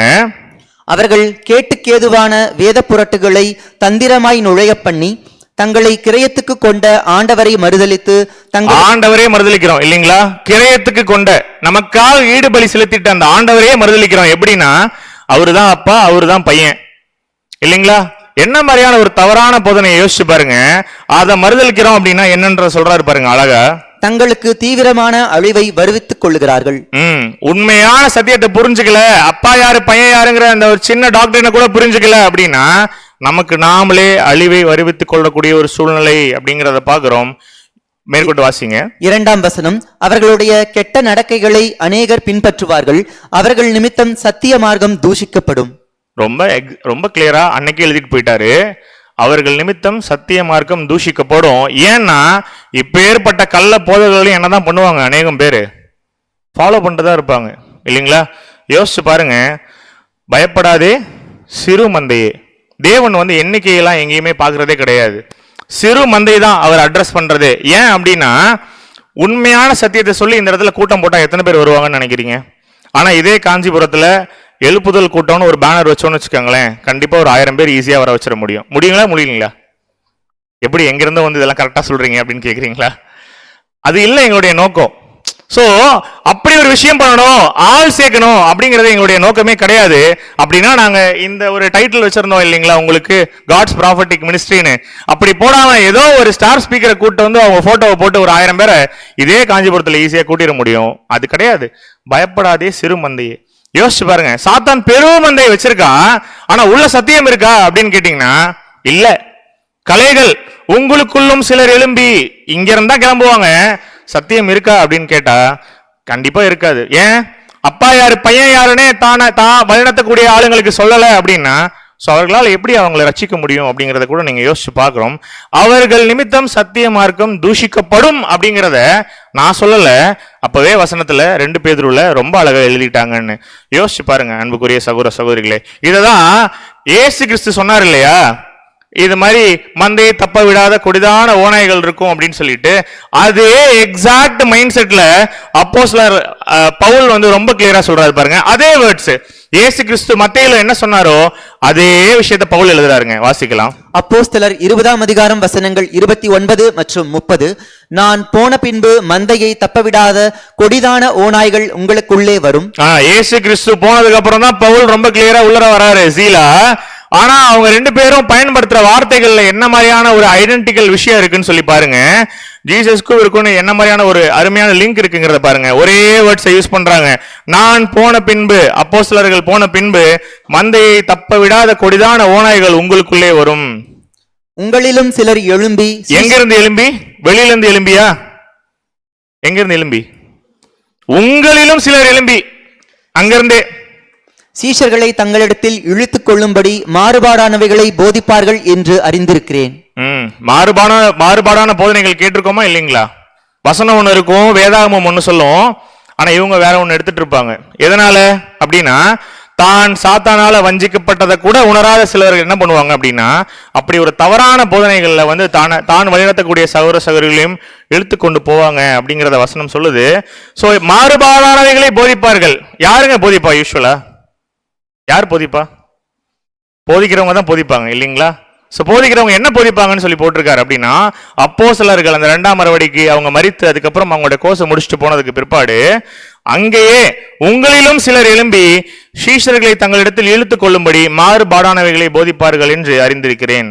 ஸோ என்ன மாறுபாடான விஷயங்கள் அப்படின்னா, எதற்கு மாறுபாடா இருக்கும் அவங்க போதிக்கிற விஷயம்? உண்மையான வசனம் இல்லைங்களா, நம்ம கையில் இருக்கக்கூடிய பைபிள் இருக்கு இல்லைங்களா, அதற்கு மாறுபாடான விஷயங்களை வந்து போதிப்பாங்க அப்படின்னு சொல்லி பாக்குறோம். இதெல்லாம் பவுலுக்கு அப்புறம், பவுலுடைய காலப்பகுதிக்கு அப்புறம் ரொம்ப ஹெவியா நடந்திருக்கு அப்படின்னு சொல்லி கூட பாக்குறோம் நம்ம. சோ எப்படி மாறுபாடான விஷயங்களை போதிப்பாங்க அப்படின்னா, திருத்துவம், நரகம், ஆத்மா, இன்னும் அநேக விஷயங்கள் இருக்குன்னு சொல்லி கூட பாக்குறோம். யோசிச்சு பாருங்க, அங்க அந்த கால பகுதியில அப்போஸ்தலர்கள் என்ன பண்றாங்க அப்படின்னா, உண்மையான அப்போஸ்தலர்கள் அநேக இடங்களுக்கு பிரயாணம் பண்ணி சபைகளை வந்து ஸ்தாபிக்கிறாங்க. அப்போ வந்து ஒரு 5 இடங்கள்ல வந்து என்ன பண்ணப்படுது அப்படின்னா, சபைகள் வந்து சர்ச்சஸ் வந்து ஸ்தாபிக்கப்படுது. ஒன்று வந்து பார்த்தீங்கன்னா ரோமு, 2வது வந்து கான்ஸ்டன்டினோபிள், 3வது வந்து அலெக்சாண்ட்ரியா, ஸோ 4வது வந்து அந்தியோகியா, 5வது வந்து எருசலேம். இந்த 5 பிளேசஸ்ல வந்து என்ன பண்றாங்க அப்படின்னா சபைகளை வந்து ஸ்தாபிக்கிறாங்க. ஸோ 2வது அறுவடை இருக்கு இல்லையா, அப்போஸ்தலர்களுடைய அறுவடை, அந்த டைம்ல 5 பிளேசஸ்ல இருக்காங்க. ஸோ அந்த அப்போஸ்தலர்கள் எல்லாம் போன பிற்பாடு ஓநாய் கூட்டம் உள்ள வருது, மந்தையை தப்ப விடாத ஓநாய்கள். கலைகள் அங்க விதைக்கப்படுது. அப்போஸ்தலர்களுக்கு பிற்பாடு கலைகள் வந்து கொஞ்சமா இருக்கா அப்படின்னு சொல்லி பாத்தீங்கன்னா, காலப்போக்கில் கலைகள் ஏறிட்டே இருக்கு, மணிகளுடைய எண்ணிக்கை குறைந்துகிட்டே வருது. ஏன்? அப்போஸ்தலர்கள் போயிட்டாங்க, சாத்தான் வந்து கலைகளை விதைச்சிட்டான், தவறான சத்தியங்களை வந்து விதைச்சிட்டான் அப்படின்னு சொல்லி பாக்குறோம். இந்த 5 சர்ச்சஸ்ல உள்ள கலைகள் எல்லாரும் ஒன்னா சேர்ந்து ஒரு யூனியனா ஃபார்ம் ஆகுறாங்க. இன்னைக்கு எப்படி லைக் மைண்டட் பீப்புள் எல்லாம் ஒரு யூனியன் வச்சுப்பாங்க, பார்த்துருக்கீங்களா? பார்த்ததே இல்லையா? ஒரு யூனியன் ஃபார்ம் ஆகும் இல்லைங்களா? எதற்காக? அவங்களுடைய ஒரு ஒருமித்த கருத்துக்களுக்காக, ஒன்னா சேர்ந்து வாய்ஸ் அவுட் பண்றதுக்காக. இந்த 5 சர்ச்சஸ்ல இருக்கக்கூடிய கலைகள் எல்லாம் ஒன்னா சேர்ந்து ஒரு இயக்கம் ஃபார்ம் பண்றாங்க. ஸோ அவங்க ஃபார்ம் பண்ற அந்த ஒரு யூனியன் தான் கேத்தலிசம்னு சொல்லி உள்ள வருது பின்னாடி. ஸோ அவங்க தான் இந்த ஒரு வகுப்பை சார்ந்தவர்கள். எங்க? இந்த ஆதிகால அப்போஸ்தலர்கள் ஃபார்ம் பண்ணிட்ட இந்த 5 சபைகள்ல இருந்து வெளியில வரக்கூடிய கலை வகுப்பார் ஒரு யூனியனா ஃபார்ம் பண்ணி ஒரு கமிட்டியா ஃபார்ம் ஆகுறாங்க. யோசிச்சு பாருங்க, இவர்கள்லாம் அந்த கலைகள் அப்படின்னு சொல்றதுக்கு வேதாகமத்துல வசனமே இருக்கு டைரக்டா. எங்க இருக்கு அப்படின்னா 1 தீமோத்தேயு 4ஆம் அதிகாரம் 1 மற்றும் 2 வசனங்களை வாசிக்கலாம். 1 தீமோத்தேயு 4ஆம் அதிகாரம் வசனங்கள் 1 மற்றும் 2. ஆகிலும் ஆவி வெளிப்படையாய் சொல்லுகிறபடி பிற்காலங்களிலே, பின்னாடி நடக்கக்கூடிய விஷயம் பவுல் சொல்றாரு, பின்னாடி இதெல்லாம் நடக்கும்பா, நீங்க கிளியரா புரிஞ்சுக்கங்க அப்படிங்கறதான் பவுல் எக்ஸ்பிளைன் பண்றாருங்க. மனசாட்சியில் சூடுண்ட பொய்யருடைய மாயத்தினாலே சிலர் வஞ்சிக்கிற ஆவிகளுக்கும் பிசாசுகளின் உபதேசங்களுக்கும் செவி கொடுத்து விசுவாசத்தை விட்டு விலகி போவார்கள். விவாகம் பண்ணாதிருக்கவும். இங்க என்ன ஒரு விஷயம் புரிஞ்சுக்கலாம் அப்படின்னா, யார் இவங்க சொல்ற டாக்டரின் எப்படி வசனத்துக்கு அகைன்ஸ்டா இருக்கும் அப்படின்னா, அத தீமோத்தேயுல பவுல் ரொம்ப அழகா சொல்றாரு. பிசாசின் உபதேசத்துக்கு இவங்க செவி கொடுத்து என்ன பண்ணிடுவாங்க அப்படின்னா விழுந்து போயிடுவாங்க. உதாரணத்துக்கு அவங்கள பொறுத்த வரைக்கும் அவங்க கேட்கக்கூடிய டாக்டரின் என்ன, சத்தியம் என்ன அப்படின்னா விவாகம் பண்ணாதிருக்கவும் அப்படின்னு. விவாகம் பண்ணாதிருக்கவும் அப்படின்னா நீங்க சொல்லுங்க அன்புக்குரிய சகோதர சகோதரிகளே, கல்யாணம் பண்ணலாமா கூடாதா? பிரதர், கல்யாணம் பண்ணி 2 குழந்தைலாம் பிறந்துருச்சு, இப்ப என்ன கேட்டீங்கன்னா கண்டிப்பா பண்ணாதீங்கன்னு தான் சொல்லுவேன் அப்படின்னு யாராவது இருக்கீங்களா இங்க? அப்படி கேட்கல. கல்யாணம் பண்ணலாமா, சத்தியம் அதுக்கு என்ன சொல்லுது, வசனம் அதுக்கு என்ன சொல்லுது அப்படின்னா கல்யாணம் பண்ணாதீங்கன்னு சொல்லாது. யோசிச்சு பாருங்க, கல்யாணமே ஆகாத ஒருத்தவங்களுக்கு நம்ம வைக்கக்கூடிய பேர் என்ன தெரியுமா? ஃபாதர். ஆக்சுவலி கல்யாணம் ஆனாதான் ஃபாதரு, ஆனா கல்யாணமே ஆகாத ஒருத்தவங்களுக்கு நம்ம வைக்கக்கூடிய பேர் என்ன அப்படின்னா ஃபாதர். ஏன்? எதனால? அவங்களுடைய டாக்டர்னே இப்படிதான், விவாகம் பண்ணாதிருக்கும், நீங்க கல்யாணம் பண்ண வேண்டாம். ஏன்? அப்போ எங்க அதெல்லாம் வேதாகமத்துல சொல்லப்பட்டிருக்கு அப்படின்னா, பைபிள்ல தேவனே கல்யாணம் பண்ணி வச்சிருக்கார். எங்க பண்ணி வச்சிருக்காரு? ஆதியாகமத்திலயா? யாருக்கு நடந்தது கல்யாணம்? ஆதாமுக்கும் ஏவாளுக்கும். அதுதான் ஃபர்ஸ்ட் மேரேஜ் அப்படின்னா, கடைசியா ஒரு மேரேஜ் நடக்க போகுது அப்படின்னு சொல்லி அநேக பாடங்கள்ல பார்த்துட்டோம். யாருக்கும் அந்த கடைசி மேரேஜ். சபைக்கும் நம்முடைய ரட்சகர் அவருக்கும் அந்த 1,47,000 பேர் சபை வகுப்பார் கிறிஸ்துவின் மனவாட்டிக்கும் பொண்ணுக்கும் கிறிஸ்துவுக்கும் கல்யாணம். இப்ப பாருங்க எந்த அளவுக்கு கிளியரா இருக்கு அவங்களுடைய டாக்டரின் வந்து அப்படின்னா இப்படிதான் இருக்கும். சோ நமக்கும் கிறிஸ்துவுக்குமே கல்யாணம் நடக்க போகுது. ஆனா இவங்களுடைய கோட்பாடுகள் எப்படி இருக்கும் அப்படின்னா, கல்யாணம் பண்ணாதீங்க, கல்யாணம் பண்ணாதவங்க ஆனா ஃபாதர் அப்படிங்கிற ஒரு கோட்பாடுகளுக்குள்ளேயும் இருப்பாங்க. எபிரேயர்ல அந்த நம்முடைய அப்போஸ்தலர்கள் ரொம்ப கிளியரா எழுதுறாங்க, வசனம் கூட வாசிக்கலாம். விவாகம் எபிரேயர் 13ஆம் அதிகாரம் 4ஆம் வசனம், விவாகம் யாவருக்குள்ளும் கனம் உள்ளதாயும் போதும், விவாகம் யாவருக்குள்ளும் கனமுள்ளதாயும் இருக்கு. ஈவன் திருவிவிலியம் பைபிளே நீங்க எடுத்துக்கங்க, அதே பைபிள் இந்த வசனத்துக்கு என்ன ஒரு விளக்கம் தெரியுமா கொடுக்கும்? கல்யாணத்தை எல்லாரும் மதியங்கள் இருக்கும், ரொம்ப கிளியரா தூய்மையா இருக்கும். அப்போ யோசிச்சு பாருங்க. ஆனா கல்யாணம் பண்ணாதீங்க அப்படின்ற ஒரு விஷயம் சரியா தப்பா? அவங்க வைக்கக்கூடிய அந்த ஒரு ரோல் மாடல்ஷிப் வந்து சரியா தப்பா அப்படின்னா எங்கேயுமே வசனம் அதுக்கு ஆதரிக்கல அப்படின்னு சொல்லி பாக்குறோம். இன்னும் கொஞ்சம் ஓப்பனா பேசிக்கலாமா? ரொம்ப மூடி மறைச்செல்லாம் பேச வேண்டாம். பைபிள் எங்கேயாச்சும் தேவன் காணிக்கை வாங்க சொல்லியிருக்காரா? இன்னைக்கு நினைச்சா கூட இதே சத்தியத்துல வெளியூர்கள் எல்லா இடத்துலயும் போய் எடுத்துட்டு, சென்னையில இருந்து ஏன் நாங்க காஞ்சிக்கு வந்து எடுக்கிறோம், இதே மீட்டிங்கை சென்னையில போட்டு கோடி கோடியா சம்பாதிக்க முடியாதா அப்படின்னு கேட்டீங்கன்னா பல கோடிகள் சம்பாதிக்கலாம். கிறிஸ்து என்னைக்கு பிறந்தார் தெரியுமா? 1 லட்ச ரூபா பே பண்ணீங்கன்னா உங்களுக்கு அந்த பதில் அழகா 1 லட்ச ரூபா வாங்கிடலாம் ஒருத்தர்கிட்ட இருந்து. கோடியில புரளலாம். இதே சத்தியத்தை இதே மாதிரி பிபிடி போட்டுட்டு ஒரு மெட்ரோ சிட்டிஸ்ல நாங்க இந்த சப்ஜெக்ட்ஸ் எடுக்கிறோம் அப்படின்னா, அப்போ யோசிச்சு பாருங்க. பணம் வாங்குறத வச்சே கிளியரா சொல்லிடலாம் கோதுமை யாரு, உண்மையான கலைகள் யாரு, பதறு யாரு அப்படிங்கிறத கூட பார்க்கலாம். ஏன்னா இந்த ஒரு டாக்டரினை வந்து யார் விதைக்கிறா அப்படின்னா சாத்தான் விதைச்சிட்டு போயிடுறா. அப்போஸ்தலர்கள் சொல்லியிருக்காங்களா உங்ககிட்ட நீங்க வந்து பணம் வாங்கிட்டு ஊழியம் பண்ணுங்க அப்படின்னு? பவுல் ரொம்ப கிளியரா எழுதுறாரு. அப்போஸ்தலர் 20ஆம் அதிகாரம் 34ஆம் வசனம் வாசிக்கலாம். அப்போஸ்தலர் 20ஆம் அதிகாரம் 34ஆம் வசனம், நீங்கள் அறிந்திருக்கிறபடி எனக்கும் என்னுடனே கூட இருந்தவர்களுக்கும் வேண்டியவைகளுக்காக இந்த கைகளே வேலை செய்தது. எந்த கைகளே வேலை செய்தது? அப்போஸ்தலனாகிய பவுல் இல்லைங்களா? சுவிசேஷ ஊழியம் யார் செஞ்சு காட்டினா அப்படின்னா 12 அப்போஸ்தலர்கள் பண்ணியிருக்காங்க. அப்பேற்பட்ட மகிமையுள்ள நட்சத்திரங்கள், அவருடைய கிரீடத்துல மகிமையுள்ள நட்சத்திரமாகிய அந்த 12 அப்போஸ்தலர்கள் என்ன பண்ணியிருக்காங்களாம்? முழு நேர ஊழியம் அப்படின்னு சொல்லிட்டு வேலைக்கே போகாம ஃபுல் டைம் ஊழியம் நாங்க பாத்துக்கிறோம், நீங்க மட்டும் எங்களை கவனிச்சுக்கோங்க, நாங்க உங்களை கவனிச்சுக்கிறோம் அப்படின்னு சொல்லி ஒரு அண்டர்ஸ்டாண்டிங்ல வந்து கொரிந்தி சபையிட்ட இருந்து ஏதோ பேமெண்ட் வாங்கிட்டு இருந்தாரா பவுல்? கலாத்தியர்கிட்ட இருந்து பேமெண்ட் வாங்கி தான் ஊழியம் பண்ணாரா? அப்படின்னா என்னுடனே கூட இருந்தவர்களுக்கும் வேண்டியவர்களுக்காக இந்த கைகளே வேலை செய்தது இல்லைங்களா? போற இடத்துல எல்லாம் டென்ட் போடுவாரு, கூடாரம் போடுவாரு. அப்ப அப்பேற்பட்ட பவுலே வந்து காசு வாங்கிட்டு ஊழியம் பண்ணாத போது இன்னைக்கு எத்தனை கோதுமை மணிகள் மாதிரி ஒரு தோற்றம் காட்டிட்டு அநேக கலைகள் என்ன பண்ணிட்டு இருக்காங்க அப்படின்னா காசு வாங்கிட்டு தான் ஊழியம் பண்ணிட்டு இருக்காங்க. நான் எதுவும் தப்பா சொல்லிட்டேனா, நடக்காத சொல்லிட்டேனா உங்கள் மத்தியில? வசனம் சொல்லணும் கிளியரா. அன்புக்குரிய சகோதர சகோதரிகளே, நாங்களும் ஃபுல் டைம் ஊழியம் செய்யறவர்கள் கிடையாது. உதாரணத்துக்கு இங்க இருக்கக்கூடிய எல்லாருமே ஒரு ஒர்க்ல இருக்கவங்க தான், அடியன் என்னையும் சேர்த்து. நான் வந்து ஒரு பேங்க்ல மேனேஜரா இருக்கேன். இது என்ன அப்படின்னா ஃபுல் டைம் ஊழியம் கிடையாது. 5 நாள் பேங்க்குக்கு போறோம், ஒர்க் பண்றோம்.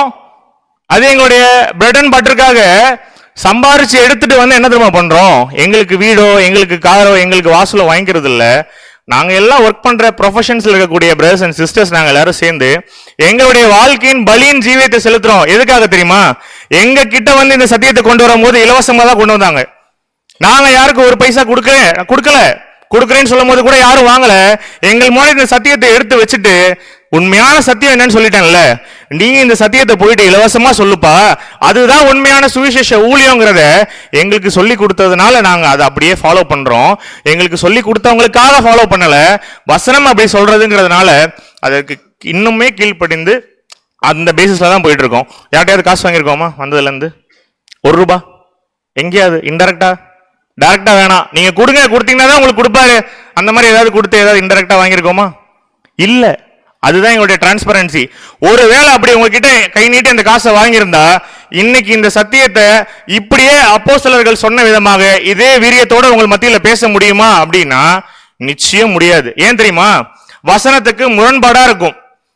வாங்காதன்னு சொல்ற இடத்துல நான் வாங்கிட்டு வாங்க கூடாதுன்னு உங்ககிட்ட போதிக்க முடியுமா அப்படின்னா நிச்சயம் முடியாது. அததான் அங்க சொல்றாரு ரொம்ப கிளியரா.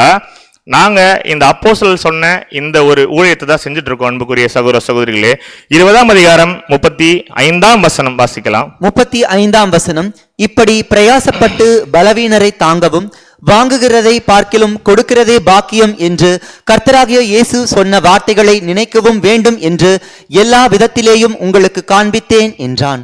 ஒருவேளை இந்த வசனம் உங்களுக்கு ஜனவரி 1ஆம் தேதி வாக்குத்தத்த வசனமா வருதுன்னு வச்சுப்போம். ஒருவேளை இத்தனை நாள் நம்ம என்ன பண்ணிட்டு இருக்கோம், வாக்குத்தத்த வசனத்தெல்லாம் எடுத்துட்டு ஃபாலோ பண்றோம் கிளியரா. சண்டே ஒருவேளை நம்ம கிட்ட வாங்குறாங்கன்னு வச்சுப்போமே, வாங்கும் பொழுது பதிலுக்கு ஒரு டைம் திருப்பி நீங்க கொடுங்கன்னு கேட்டு பாருங்களேன், என்ன நடக்குதுன்னு நீங்க சொல்றீங்க. என்ன நடக்கும்? ஒருவேளை எப்போதும் எங்க கிட்ட இருந்து வாங்குறீங்களே, ஒரு டைம் நீங்க கொடுங்க அப்படின்னு கேட்டீங்கன்னா கொடுப்பாங்களா? நல்லா கொடுப்பாங்க இல்லைங்களா? அதுக்கப்புறம் என்ன பண்ண முடியாது, அதுக்கப்புறம் இந்த மாதிரிலாம் பேசிட்டு இருக்க முடியாது. அப்போஸ்தலர்கள் என்ன சொன்னாங்க தெரியுமா அப்படின்லாம் நீங்க பேச முடியாது. யோசிச்சு பாருங்க, உங்ககிட்ட பணம் வாங்குறவங்களுக்கு கைகால் நல்லா இல்லையா? நல்லா இருக்கா நல்லா இல்லையா? சிம்பிளான கேள்வி கேட்கிறேன். நான் தான் ஓப்பனா பேசிக்கலாம்னு சொல்லிட்டேன்ல.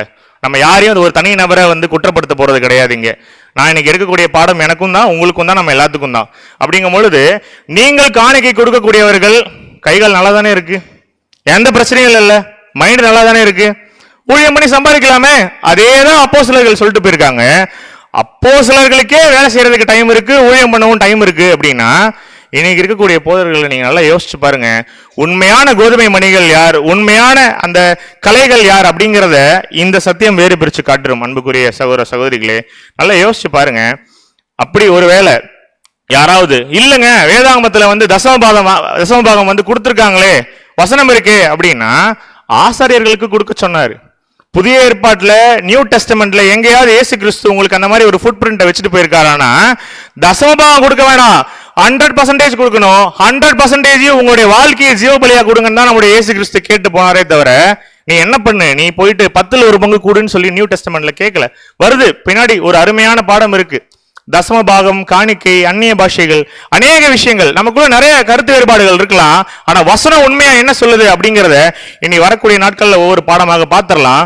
அப்போ ஒரு கேள்வி கேட்கிறாங்கல்ல, கமிங் பேக் டு சப்ஜெக்ட், கலைகள் இருக்கே இதை பிடிங்கலாமா அப்படின்னு கேட்கும் பொழுது அவர் என்ன சொன்னாரு, இப்போதைக்கு நீங்க என்ன பண்ண வேண்டாம், புடுங்க வேணாங்கிறார். எங்க சொல்லியிருக்கார்? வாசிக்கலாம். மத்தேயு 13ஆம் அதிகாரம் 29ஆம் வசனம். மத்தேயு 13ஆம் அதிகாரம் 29ஆம் வசனம்.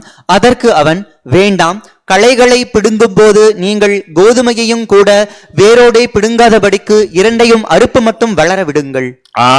எவ்வளவு அருமையான ஒரு லாஜிக் வச்சிருக்காரு பாருங்க இந்த ஒரு சத்தியத்துல கூட.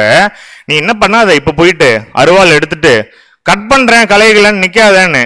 அன்னைக்கு அவர் வேண்டான்னு தடுத்ததுனால 2025 ஆகியும் இன்னும் இந்த கிறிஸ்தவ மண்டலத்துக்குள்ள என்ன இருக்குன்னு சொல்லி பாத்தீங்கன்னா கலைகள் வளர்ந்துட்டு தான் இருக்கு. ஆனா அவர் என்ன சொல்றார், காரணம் இல்லாம சொல்லியிருப்பாரா நீ வெட்டாத அப்படின்னு, தெரிஞ்சே விட்டுருப்பாரா அப்படின்னா, அறுவடையின் வரைக்கும் நீ என்ன பண்ணு, பொறுமையா இரு. ஏன் அறுவடை வரைக்கும் பொறுமையா இருக்க சொல்றாரு தெரியுமா? ஒரே விஷயம்தான். உண்மையான ஸ்டஃப்டா இருக்கக்கூடிய கோதுமை மணி என்ன தெரியுமா பண்ணும், அறுவடையின் டைம் நெருங்க நெருங்க இப்படி நிக்காது, ஸ்ட்ரைட்டா ரொம்ப தாழ்மையா இருக்கும் கீழே. ஏன் தெரியுமா? மணிகள் ஒன்னு வெயிட், அதோட மணிகள் எல்லாமே. ஆனா இந்த கலைகள் இருக்கு தெரியுமா, அது எப்படி ஸ்டிஃபா வளர்ந்து நிற்கும். அந்த கிரவுண்டை பார்த்தாலே கிளியரா புரிஞ்சுக்கலாம். உண்மையான கோதுமை மணிகள் இருக்கு இல்லையா, தாழ்மையா இருக்கும். அன்புக்குரிய சகோதர சகோதரிகளே, சத்தியம் என்னதான் நம்ம தெரிஞ்சுக்கிட்டாலும் வாழ்க்கையில என்னைக்குமே அது நம்முடைய தலைக்கு ஏறவே கூடாது. சத்தியம் உள்ள போக போக போக போக கிறிஸ்து எப்படி ஹம்பிளா இருந்தாரு, எவ்வளவு பெரிய மகிமை இருந்தது. அவர் நினைச்சா என்ன வேணா பண்ணிருக்கலாம். ஆனா அவர் முகத்துல துப்பும் பொழுதும், அவரை சிலுவையில் அறையும் பொழுதும் ஏதாவது ஒரு வார்த்தை பேசியிருப்பாரா? அதுதான் தேவனுடைய திட்டம்னு தெரியும் போது எவ்வளவு ஹம்பிளா சரண்டர் பண்ணாரு. உண்மையான சத்தியம் போகும்போது கூட நம்ம என்ன நினைச்சிடக்கூடாது, அநேக பேர் வெளியில சத்தியம் தெரியாதவங்க இருக்காங்களே, இன்னைக்கு ஒரு சத்தியம் நம்ம தெரிஞ்சுக்கிட்டோமேன்னு போய் அவங்க கிட்ட சொல்லும் போது கூட நமக்கு தெரியும் அவங்களுக்கு தெரியாதுங்கிற கோணத்துல என்னைக்குமே அவங்களை அணுகிறவே கூடாது. அன்புக்குரிய சகோதர சகோதரிகள், ஏன் தெரியுமா? நமக்கு தேவன் வெளிப்படுத்தி இருக்காரு, அவங்களுக்கு இன்னும் என்ன பண்ணல, வெளிப்படுத்தல. சத்தியம் உள்ள போக போக அந்த ஹம்பிள்னஸ் என்னைக்குமே இருக்கும். ஆனா இந்த பதர் இருக்குல்ல, இந்த கலைகள் இருக்குல்ல, இது என்னைக்குமே அப்படி தாழ்மையா இருக்காது. ஏன்? சத்தியம் உள்ளே இல்ல, உள்ள மணிகள் இல்ல, ஸ்டஃப்னஸ் கிடையாது. அது எப்பொழுதுமே அப்படிதான் இருக்கும்னு சொல்லி பாக்குறோம். அறுவடையின் போது என்ன தெரிஞ்சிடும் அப்படின்னா, கிளியரா தெரியும், இதுதான் மணி, இதுதான் கலை. இப்ப கலைகள் என்ன பண்ணலாம், கண்டிப்பா அறுத்து போட்டுடலாம் அப்படிங்கறத கூட ரொம்ப கிளியரா தெரிஞ்சுக்கலாம். அன்புக்குரிய சகோதர சகோதரிகளே, யோசிச்சு பாருங்க. அந்த கலைகளை அன்னைக்கு அறுக்க வேண்டாம் அப்படின்னு சொன்னதுனாலதான் இன்னுமே நம்ம இந்த கிளாஸ் எல்லாம் உட்காந்து கேட்டுட்டு இருக்கோம் இந்த இடத்துல, இல்லைங்களா? ஏன் இன்னும் கலைகள் அறுக்கப்படல அப்படின்னா, இந்த கிறிஸ்தவ மண்டலத்துக்கு இன்னும் நியாய தீர்ப்பு வரல. ஏன் இன்னும் நியாய தீர்ப்பு வரல அப்படின்னா, அவர் எதிர்பார்க்கிற 1,44,000 பேர் அப்படிங்கிற மணிகள் என்ன ஆகல, இன்னும் வரல. அது வர வரைக்கும் கண்டிப்பா இந்த அறுக்கக்கூடிய ப்ராசஸ் நடைபெறாது அப்படின்னு. இப்ப அந்த மணிகள் எங்கேயும் இருக்கு, ஜலால் பார்ட்டி ஹால்லையும் அமைதியா வந்து வார வாரம் கிளாஸ் கேட்டுட்டு இருக்கு. நம்மெல்லாம் மணிகளா? ஏன் பிரதர் ஏதாவது நான் சொல்ல போய் அப்புறம் அடுத்தது ஒரு வசனம் போடுவீங்க? மணி ஆகிறதுக்காக தான் வந்திருக்கோம். உண்மையான சத்தியத்தை தெரிஞ்சுக்கிட்டோம் அப்படின்னா, அதுக்கு ஹம்புலா அப்படியே கீழ்ப்படிஞ்சிட்டு போயிட்டோம் அப்படின்னா நாம தான் மணிகள். அதுல எந்த டவுட்டுமே கிடையாது. ஸோ சீக்கிரம் மணியா நம்ம மாறணும் அப்படிங்கிறதுக்கு முன்னாடி ஒரு விஷயம் புரிஞ்சுக்கலாம். இப்படி ஒரு நம்ம கீழ்ப்படிஞ்சு நடக்கிறோம் அப்படின்னா அறுவடையின் டைம்ல என்ன நடக்குங்கிறத பார்க்கலாம். வெளிப்படுத்தல் 14 முதல் 16 வசனங்கள் வாசிக்கலாம். வெளிப்படுத்தல் 14ஆம் அதிகாரம் வசனங்கள் 14 முதல் 16 முடிய. பின்பு நான் பார்த்தபோது இதோ வெண்மையான மேகத்தையும் அந்த மேகத்தின் மேல் மனுஷகுமாரனுக்கு ஒப்பானவராய் தமது சிரசின் மேல் பொற்கிரீடத்தையும் தமது கையிலே கருக்குள்ள அரிவாளையும் உடைய ஒருவர் உட்கார்ந்திருக்கிறதையும் கண்டேன். கிரீடம் யாருக்கு தான் கொடுக்கப்படும்? முதல்ல எல்லாருக்கும் கிரீடம் கொடுத்துருவாங்களா? ராஜாக்கு தான் கொடுக்கப்படும் கிரீடம். சோ வராரு அங்க மனுஷகுமாரனுக்கு ஒப்பானவராய் ஒருத்தர் வராரு. அதான் அங்க ரொம்ப கிளியரா சொல்றாங்க. அவர் கையில என்ன இருக்கு அப்படின்னா அருவாள் வச்சிருக்காராம். எதுக்குங்க அருவாள்? அறுவடை செய்ய. 3 அறுவடைகளும் டைட்டில் போட்டுட்டு என்ன பிரதர் கேள்வி? இதெல்லாம் ஈஸியான கொஸ்டின் இல்லையா? சோ வச்சிருக்காரு. என்ன நடக்குதுங்கிறத அங்க வாசிக்கலாம். அப்பொழுது வேறொரு தூதன் தேவாலயத்திலிருந்து புறப்பட்டு மேகத்தின் மேல் உட்கார்ந்திருக்கிறவரை நோக்கி, பூமியின் பயிர் முதிர்ந்தது, அறுக்கிறதற்கு காலம் வந்தது. என்ன அறுக்கிறதுக்கு காலம் வந்தது அப்படின்னா 1,44,000 பேர் வந்துட்டாங்க. அவங்கள ஹார்வெஸ்ட் பண்ணக்கூடிய அந்த காலம் வந்தது அப்படிங்கிறாரு. ஆகையால் உம்முடைய அரிவாளை நீட்டி அறுத்துவிடும் என்று மிகுந்த சத்தமிட்டு சொன்னான். அப்பொழுது சொல்லுங்க, வாசிங்க. மேகத்தின் மேல் உட்கார்ந்தவர் தமது அரிவாளை பூமியின் மேல் நீட்டினார். பூமியின் விளைவு அறுப்புண்டது. 1,44,000 அப்படிங்கிற கவுண்ட் ஃபுல்ஃபில் ஆயிடுச்சு அப்படின்னா கிளியரா சொல்லிடுவாரு. நீங்க என்ன பண்ணிடலாம்? அறுத்தரலாம். அறுவடை முடிய பொழுது இதோ என்னுடைய மணிகள் வந்துருச்சுன்னு சொல்லிட்டு அப்படியே அந்த மணிகள் எடுத்து களஞ்சியத்துல சேர்த்துருவாருன்னு சொல்லி பாக்குறோம். அந்த டைம்ல யாராவது கலையெல்லாம் இருக்காங்க அப்படின்னா விட்டு வைப்பாரா அப்படின்னா கட்டி எரிச்சிருவார். அதுதான் உண்மை. அப்படி இருக்கும் பொழுது நாம் கோதுமை மணிகள் போல தாழ்த்தினா அவர் நம்மளை உயர்த்துவார். ஆனா ஒருவேளை விதைக்கப்பட்ட விதையில நாம ஒரு வளர்ச்சியே இல்லாத ஒரு சூழ்நிலையில இருந்தோம் அப்படின்னா நம்முடைய வாழ்க்கை யாருக்காவது பிரயோஜனம் உள்ளதா இருக்குமா அப்படின்னா நிச்சயம் இருக்காது. எப்படிதான் இருப்போம் அப்படின்னா இங்க வசனம் சொல்ற மாதிரி தான் இருப்போம். வாசிக்கலாம். எபேசியர் 4:14-15. எபேசியர் 4ஆம் அதிகாரம் வசனங்கள் 14 மற்றும் 15. நாம் இனி குழந்தைகளாயிராமல். என்ன குழந்தைகளா இருக்கக்கூடாது அப்படின்னா சண்டே போய் சத்தியம் அப்படிங்கிற பேர்ல ஒருவேளை இது வரைக்கும் பால் குடிச்சிட்டு இருந்தோம் அப்படின்னா சோஃபார் இது வரைக்கும் இனிமே என்ன பண்ணாதீங்க அப்படின்னா நீங்க குழந்தைங்களை போல பாலே குடிச்சிட்டு இருக்காதீங்க. நீங்க என்ன கிளியரா புரிஞ்சுக்கணும் அப்படின்னா ஒரு ஸ்ட்ராங்கான சத்தியத்தையும் நீங்க உண்ண ஆரம்பிங்க அப்படிங்கறத ரொம்ப அருமையா வசனத்தை சொல்லுவார். வாசிக்கலாம். மனுஷருடைய சூதும் வஞ்சிக்கிறதற்கு ஏதுவான தந்திரமும் உள்ள போதகமாகிய பலவித காற்றினாலே அலைகளைப் போல அடிபட்டு அலைகிறவர்களாயிராமல் அன்புடன் சத்தியத்தை கைக்கொண்டு தலையாகிய கிறிஸ்துவுக்குள் எல்லாவற்றிலேயும் நாம் வளர்கிறவர்களாக இருக்கும்படியாக அப்படி செய்தார். அன்புடன் சத்தியத்தை கற்றுக்கொண்டு அப்படின்னா உண்மையான சத்தியம் இதுதான் அப்படின்னு யார் உங்களுக்கு சொல்றாங்களோ நிச்சயமா நீங்க வேணா பாருங்க அன்புக்குரிய சகோதர சகோதரிகளே, அந்த இடத்துல அன்புக்கு பஞ்சமே இருக்காது. இங்க சத்தியத்தில் உண்மையா ஓடிட்டோம் அப்படின்னு வச்சுக்கோங்களேன், நமக்காக உயிரையும் கொடுக்கக்கூடிய உண்மையான சகோதர சகோதரிகள் இருக்காங்க. மைண்ட்ல எதுவும் யோசிக்க வேண்டாம். ஏன்னா அப்படியெல்லாம் தூக்கி போட்டு வந்ததுனாலதான் இன்னைக்கு எங்களுக்கு அருமையான சகோதர சகோதரிகள் கிடைச்சிருக்காங்க. தேவன் ஊழியம் பண்ணவும் ஒரு வாய்ப்பு கொடுத்திருக்காரு. 30 வருஷம் இருந்துட்டோம் பிரதர். இதெல்லாம் எப்படி நாங்க முதல்ல ப்ராசஸ் பண்றது மைண்ட்ல அப்படின்னா சத்தியம் வசனம் கீழ்ப்படுகிறேன், அவ்வளவுதான். அதுல வேற எந்த டவுட்டுமே கிடையாது. அன்புக்குரிய சகோதர சகோதரிகளே, ஏன் எங்களுடைய ஆன்சஸ்டர்ஸ் எல்லாம் எப்படி இருந்திருக்காங்க அப்படின்னு மேபி சப்ஜெக்ட் முடிஞ்சாலும் நீங்க கேட்டு பாருங்க. பர்சனல் எங்களுடைய லைஃப்லாம் நாங்க ஷேர் பண்றோம். இந்த சத்தியத்துக்குள்ள வர்றதுக்கு எங்களுக்கு அந்த வெளிச்சம் கிடைச்சும் போது அப்படியே கீழ்ப்படிஞ்ச ஒரு நாள் தேவன் எந்த அளவுக்கு எங்களுடைய வாழ்க்கை ஆசீர்வாதமா வழி நடத்துறாரு.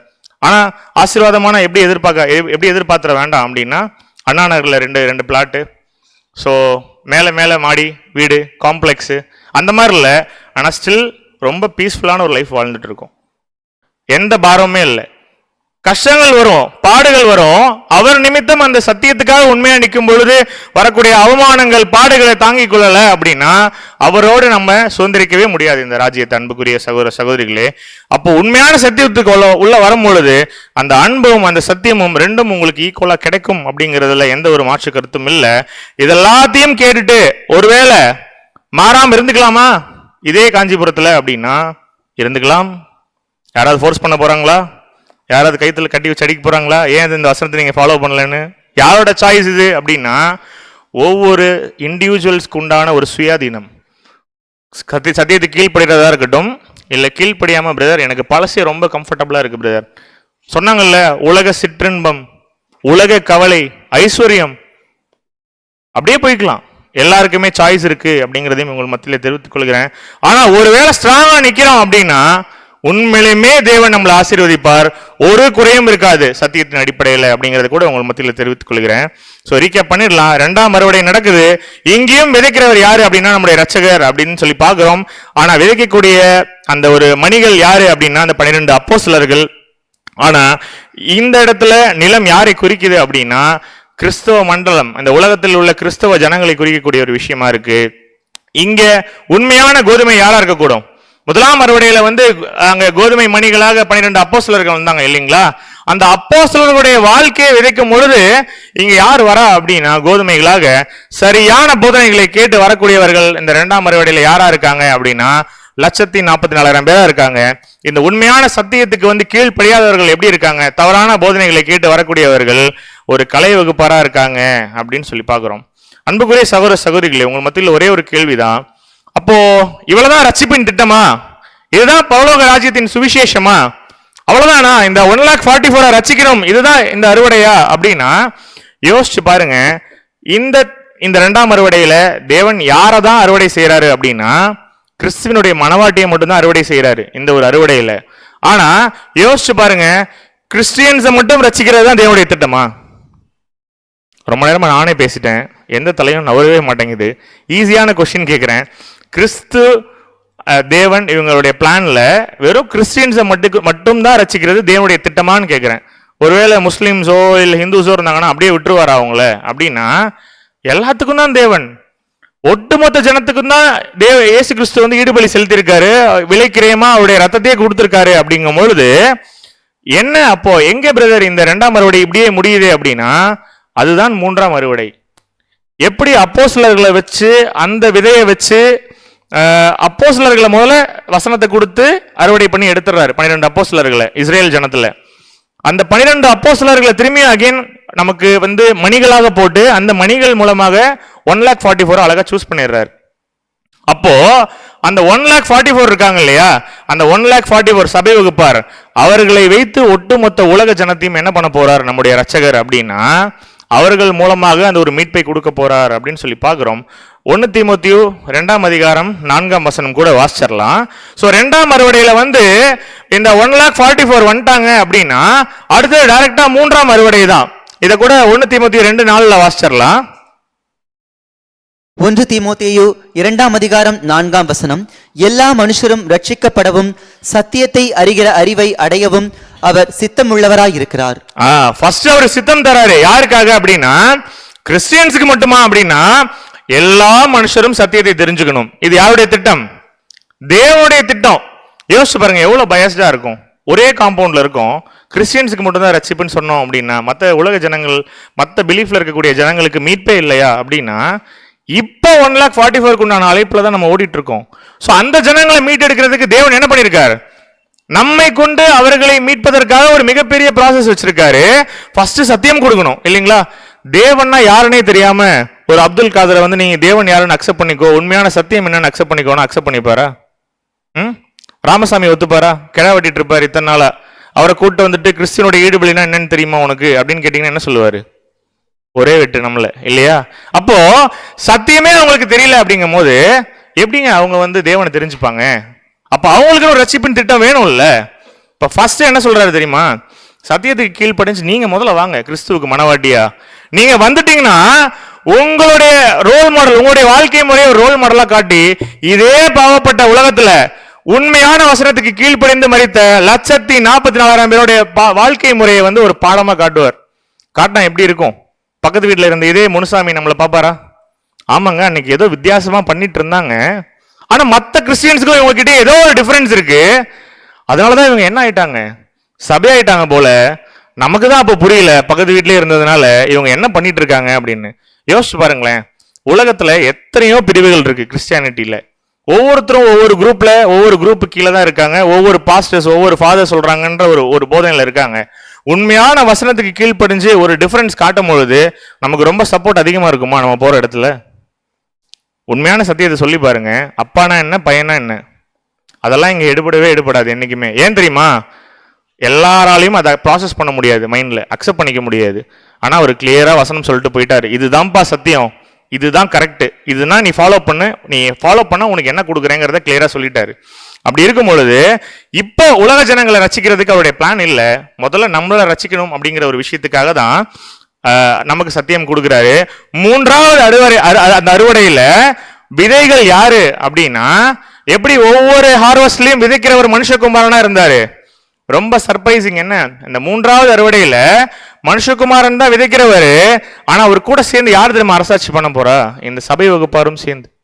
யோசிச்சு பாருங்க, அந்த 1,44,000 பேர் விதையா இருக்கிறாங்க அப்படின்னா மரித்த ஜனம் ஒட்டு மொத்தத்தையும் உயிர்த்தெழுப்ப போறார் இல்லைங்களா? சோ இதான் யோவான் 5:28 வாசிக்கலாம்.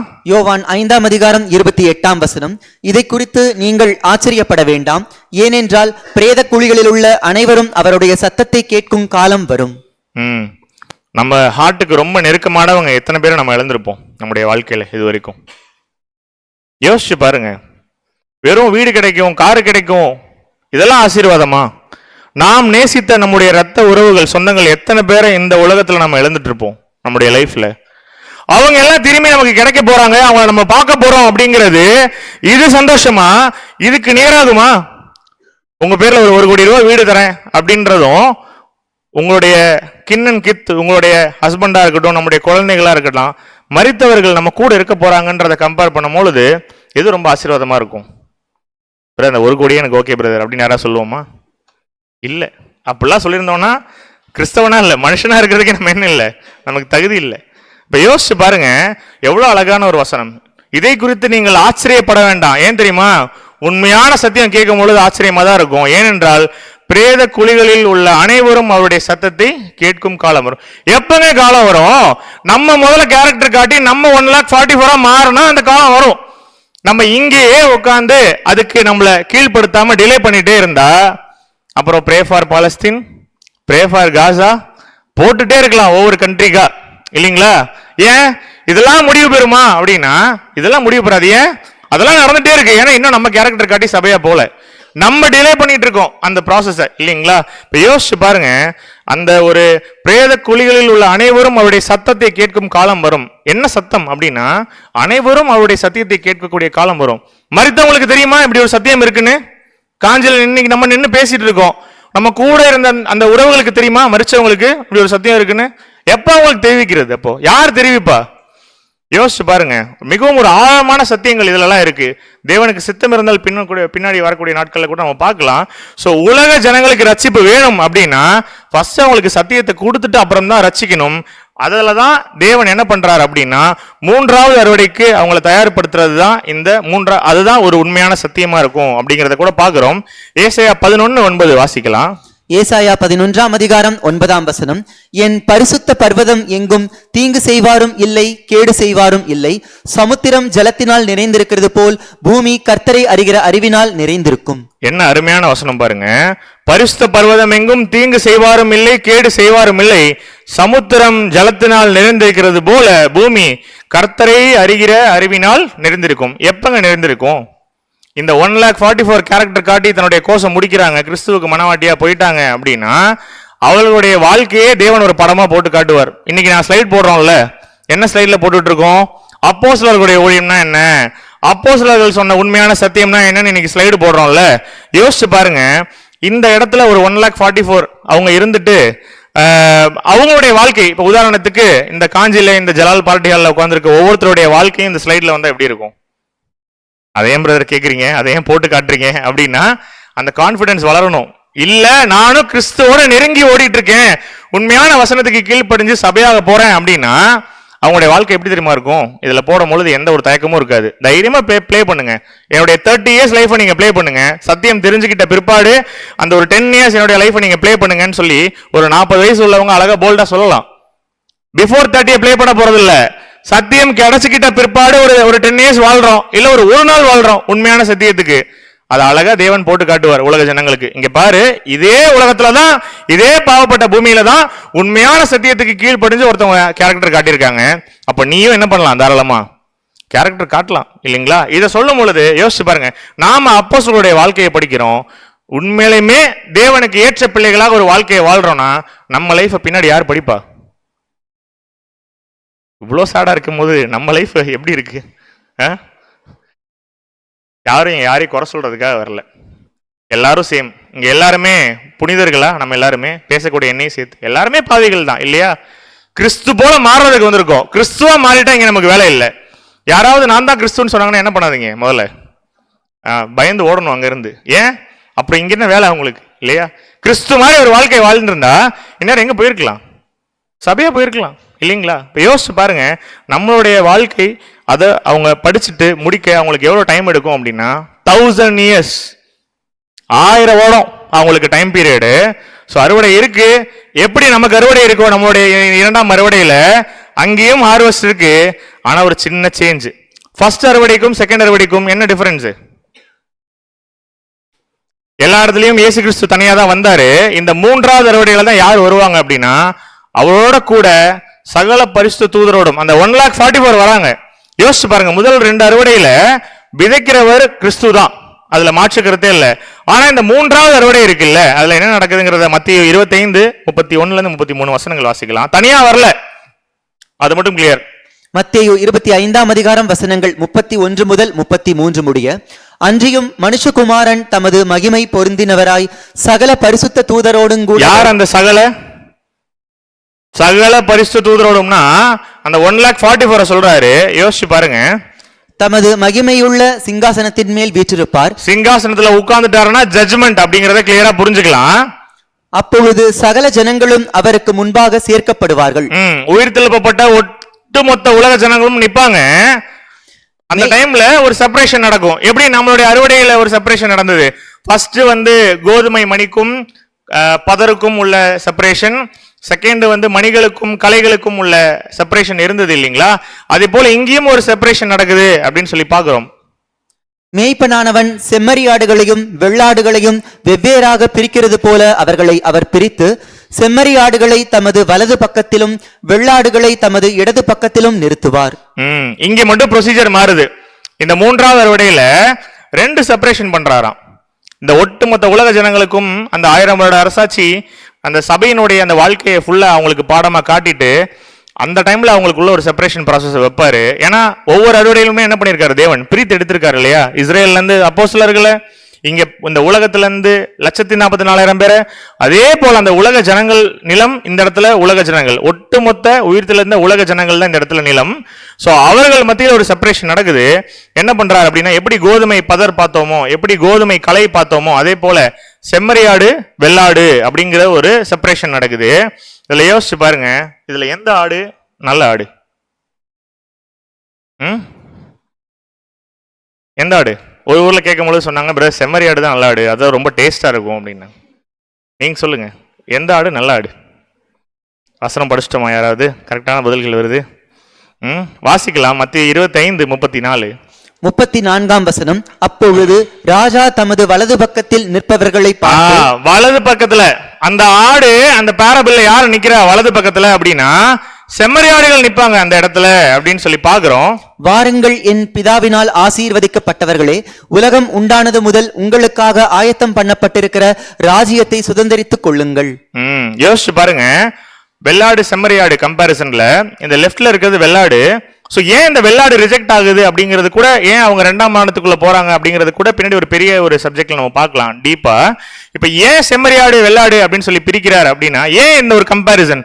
கோதுமை கலை கோதுமை பதர்ன்னு தானே போயிட்டு இருந்தது, ஏன் பிரதர் ஆடுகளை வச்சு அப்படின்னா, செம்மறியாடு வெள்ளாடுகளுடைய குணலட்சணத்துல தான் நமக்கு பாடம். அன்புக்குரிய சகோதர சகோதரிகளே, இவங்களுடைய ஹாபிட் தான் ரீசன் இந்த செப்பரேஷனுக்கு. ஏன்னா அந்த சப்ஜெக்ட் நம்ம டீப்பா பின்னாடி பார்க்க போறோம். செம்மறியாடு என்னமா பண்ணும், ரொம்ப கிளியரா தன்னை வழிநடத்தக்கூடிய மேய்ப்பனுக்கு ரொம்ப அழகா செவி கொடுக்கும். அது செம்மறியாடுகளுக்கே இருக்கக்கூடிய ஒரு குணலட்சணம். ஆனா இந்த இடத்துல மேய்ப்பன் யாரை குறிக்கிறார் அப்படின்னா, அடையாளமாக நம்முடைய இரட்சகர், நம்முடைய இயேசு கிறிஸ்து.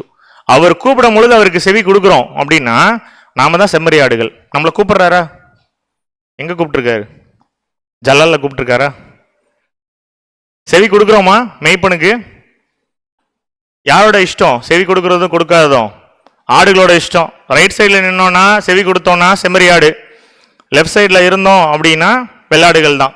அப்போ இயேசு கிறிஸ்து சொல்றத கேட்டாதான் அங்க மகிமையிலே அங்க வாய்ப்பு. உயிர்த்திலிருந்து ஒட்டுமொத்த ஜனங்கள் வராங்க இல்லையா, அதுல செப்பரேஷன் பண்றாரு, யாரு வெள்ளாடு யாரு செம்மறியாடு. அங்கேயும் இயேசு கிறிஸ்துவோடைய அவர் சொல்ற அந்த ஒரு வாக்கின்படி நடக்கல அப்படின்னா, அந்த 1000 வருஷம் டைம் கொடுத்தோம் அவங்களுக்கு அங்க என்னதான் அப்படின்னு சொல்லி பார்த்துட்டீங்கன்னா ஜட்மெண்ட் தான் அப்படிங்கிறத கூட பாக்குறோம். வெள்ளாடு எப்படி தெரியுமா இருக்கும்? இப்படிதான் இருக்கும், ஒன்னொன்னும் ஒவ்வொரு டைப்பா திரும்பி நிற்கும். ஏன் தெரியுமா? அது அவங்க மேய்ப்பன் சொல்ற பேச்சு என்னைக்குமே கேட்காது. யோசிச்சு பாருங்க அன்புக்குரிய சகோதர சகோதரிகளே, நம்ம கிட்ட உண்மையான சத்தியம் இதுதான் அப்படின்றத நம்ம கிட்ட சேர்த்துட்டார் அப்படின்னா அப்படியே அன்னைக்கே சரண்டர் ஆயிடணும். இதுல பாஸ்ட் எனக்கு அப்படி ஒரு ஃபிளாஷ்பேக் இருந்தது, இப்படி இருந்தது, நான் எங்கிட்ட இருந்து வந்தவன், எப்படி வந்தவன், அதுக்கெல்லாம் இடமே இல்லை. அது எல்லாத்தையும் அப்படியே ஹம்பிளா ஓரங்கட்டி வச்சுட்டு அந்த மூட்டையெல்லாம் அப்படியே வசனத்துக்கு கீழ்ப்படிஞ்சிடணும். அன்புக்குரிய சகோதர சகோதரிகளே, யோசிச்சு பாருங்க, இதுதான் 3வது அறுவடை. இப்படி அந்த உலக ஜனங்களுக்கும் சத்தியத்தை கொடுத்துட்டு அங்கேயும் ஒரு செப்பரேஷன் ப்ராசஸை தேவன் நடத்தி காட்டுறாரு அப்படின்னு சொல்லி பார்க்குறோம். இப்படி ஒரு சப்ஜெக்ட்ல பைபிள்ல இருக்கு அப்படிங்கிறது யாருக்காவது தெரியுமா? இதுக்கு முன்னாடி உங்களுக்கு தெரியுன்றதுனால பெருமையாக கேட்குறீங்களா பிரதர் அப்படின்னு சொல்றீங்களா? சப்ஜெக்ட்ல தான் பார்த்தோம், பெருமைப்படுறதுக்கு ஒன்றுமே இல்லை. நமக்கு சில விஷயங்களை தேவன் வெளிப்படுத்தியிருக்கிறாரு. ஏன் இந்த மாதிரி பாடம் இருக்கிறதே நமக்கு தெரியல அப்படின்னா, நமக்கு போதிக்கக்கூடியவர்கள் இந்த மாதிரியான டாக்டரின்ஸை போதிக்கிறாங்களா அப்படிங்கிறத நீங்க பாருங்க. யாரையும் தனிநபரை குற்றப்படுத்துவதற்காக இந்த ஒரு மீட்டிங் ஆர்கனைஸ் பண்ணல. உண்மையான சத்தியம் எல்லாத்துக்கும் போகணும், உண்மையான சத்தியமா போகணும் அப்படிங்கிற ஒரு நோக்கத்துல தான் கேட்கிறோம்.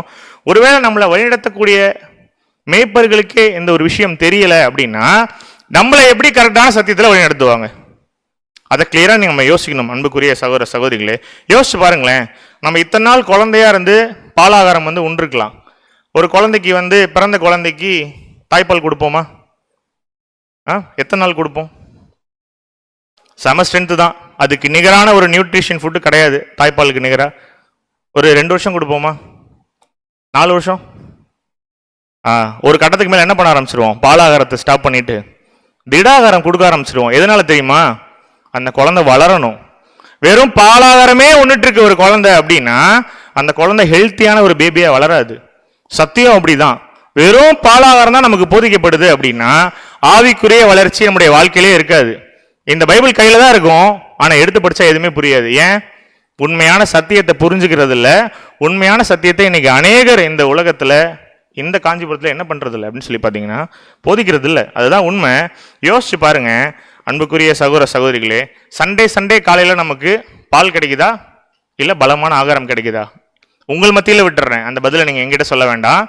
மனசுல யோசிச்சுட்டு தேவன்கிட்ட கணக்கு கொடுத்தா போதும். அன்புக்குரிய சகோதர சகோதரிகளே, ஒருவேளை இந்த மாலை வேளையில நம்ம இந்த மீட்டிங்ஸ் எல்லாம் அரேஞ்ச் பண்றோம் இல்லையா, இந்த இஸ்ரேல் ப்ராபசி இந்த மாதிரியான சப்ஜெக்ட்ஸ் எல்லாம் கேட்கிறோம் இல்லையா, இதெல்லாம் பிரியாணியா பிரதர் அப்படின்னா இது ஒரு பருப்பு சாதம் மாதிரி.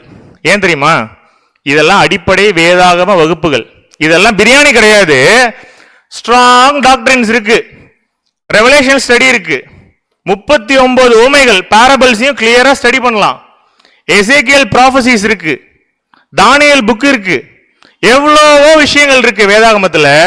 இதெல்லாம் பாலாகாரம் கிடையாது, இதெல்லாம் திட ஆகாரம். அதெல்லாம் புரியணும் அப்படின்னா இந்த அடிப்படை வகுப்புகள் புரியணும். அன்புக்குரிய சகோதர சகோதரிகளே, நாமளும் டாக்டரின்ல பிரியாணி சாப்பிடலாமா வேணாமா? யாராவது பாலே எங்களுக்கு போதும் அப்படின்னு சொல்றவங்க இருக்கோமா? அப்படின்னா உண்மையிலுமே சத்தியத்துல வளரணும் அப்படின்னா அப்படிப்பட்ட ஒரு சத்தியத்தை உட்கொண்டா மட்டும்தான் நம்மளால வளர முடியும். அன்புக்குரிய சகோதர சகோதரிகளே, எபேசியர் 4:14 இந்த வசனத்தோட முடிக்கலாம். ரொம்ப அழகா ஒரு வசனம் இருக்கும், வாசிக்கலாம் இதை. எபேசியர் 4:11 மேலும் நாம் அனைவரும் தேவனுடைய குமாரனை பற்றும் விசுவாசத்திலும் அறிவிலும் ஒருமைப்பட்டவர்களாகி கிறிஸ்துவினுடைய நிறைவான வளர்ச்சியின் அளவுக்கு தக்க பூரண புருஷராகும் வரைக்கும். யோசிச்சு பாருங்களேன், கிறிஸ்துவினுடைய நிறைவான வளர்ச்சியின் அளவுக்கு தக்கதாக பூரண புருஷராகணும். குழந்தையாவே இருக்க முடியாது கடைசி வரைக்கும்.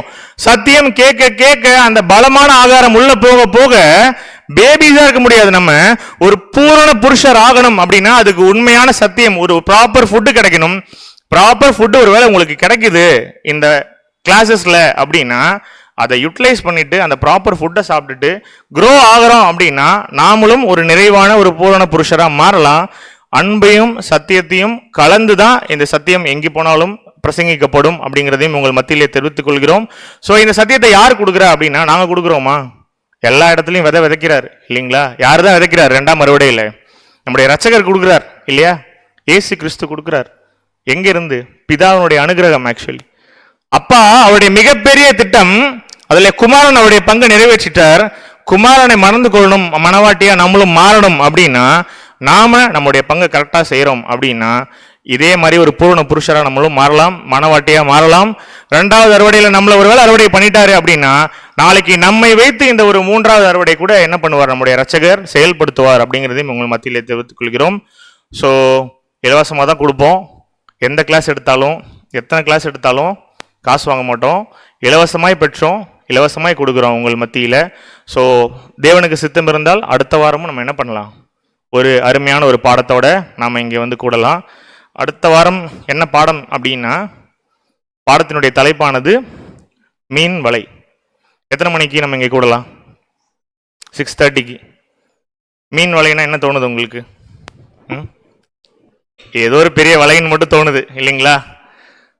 சரி, படிச்சுட்டு வாங்க. எங்க மீன் வலையை பற்றி வேதாகமத்தில் வசனங்கள் கொடுக்கப்பட்டிருக்கு அப்படிங்கிறத படிச்சுட்டு வாங்க. ஸோ அடுத்த வாரம் கூட ஒரு அருமையான சத்தியத்தோட நம்மை வழிநடத்த தேவன் கிருபை பாராட்டுவாராக. நன்றி.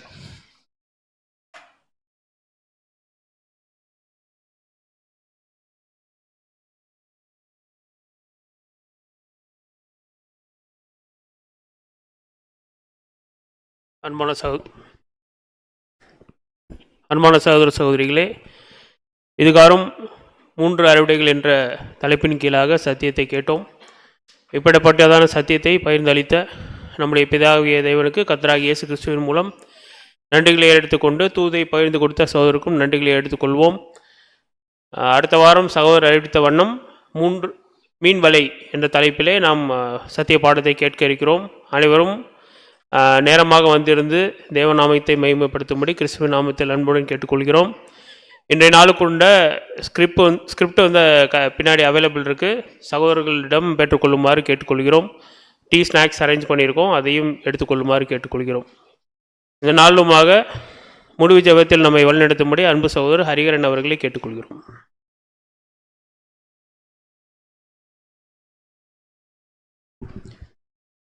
ஜெபம் செய்வோம்.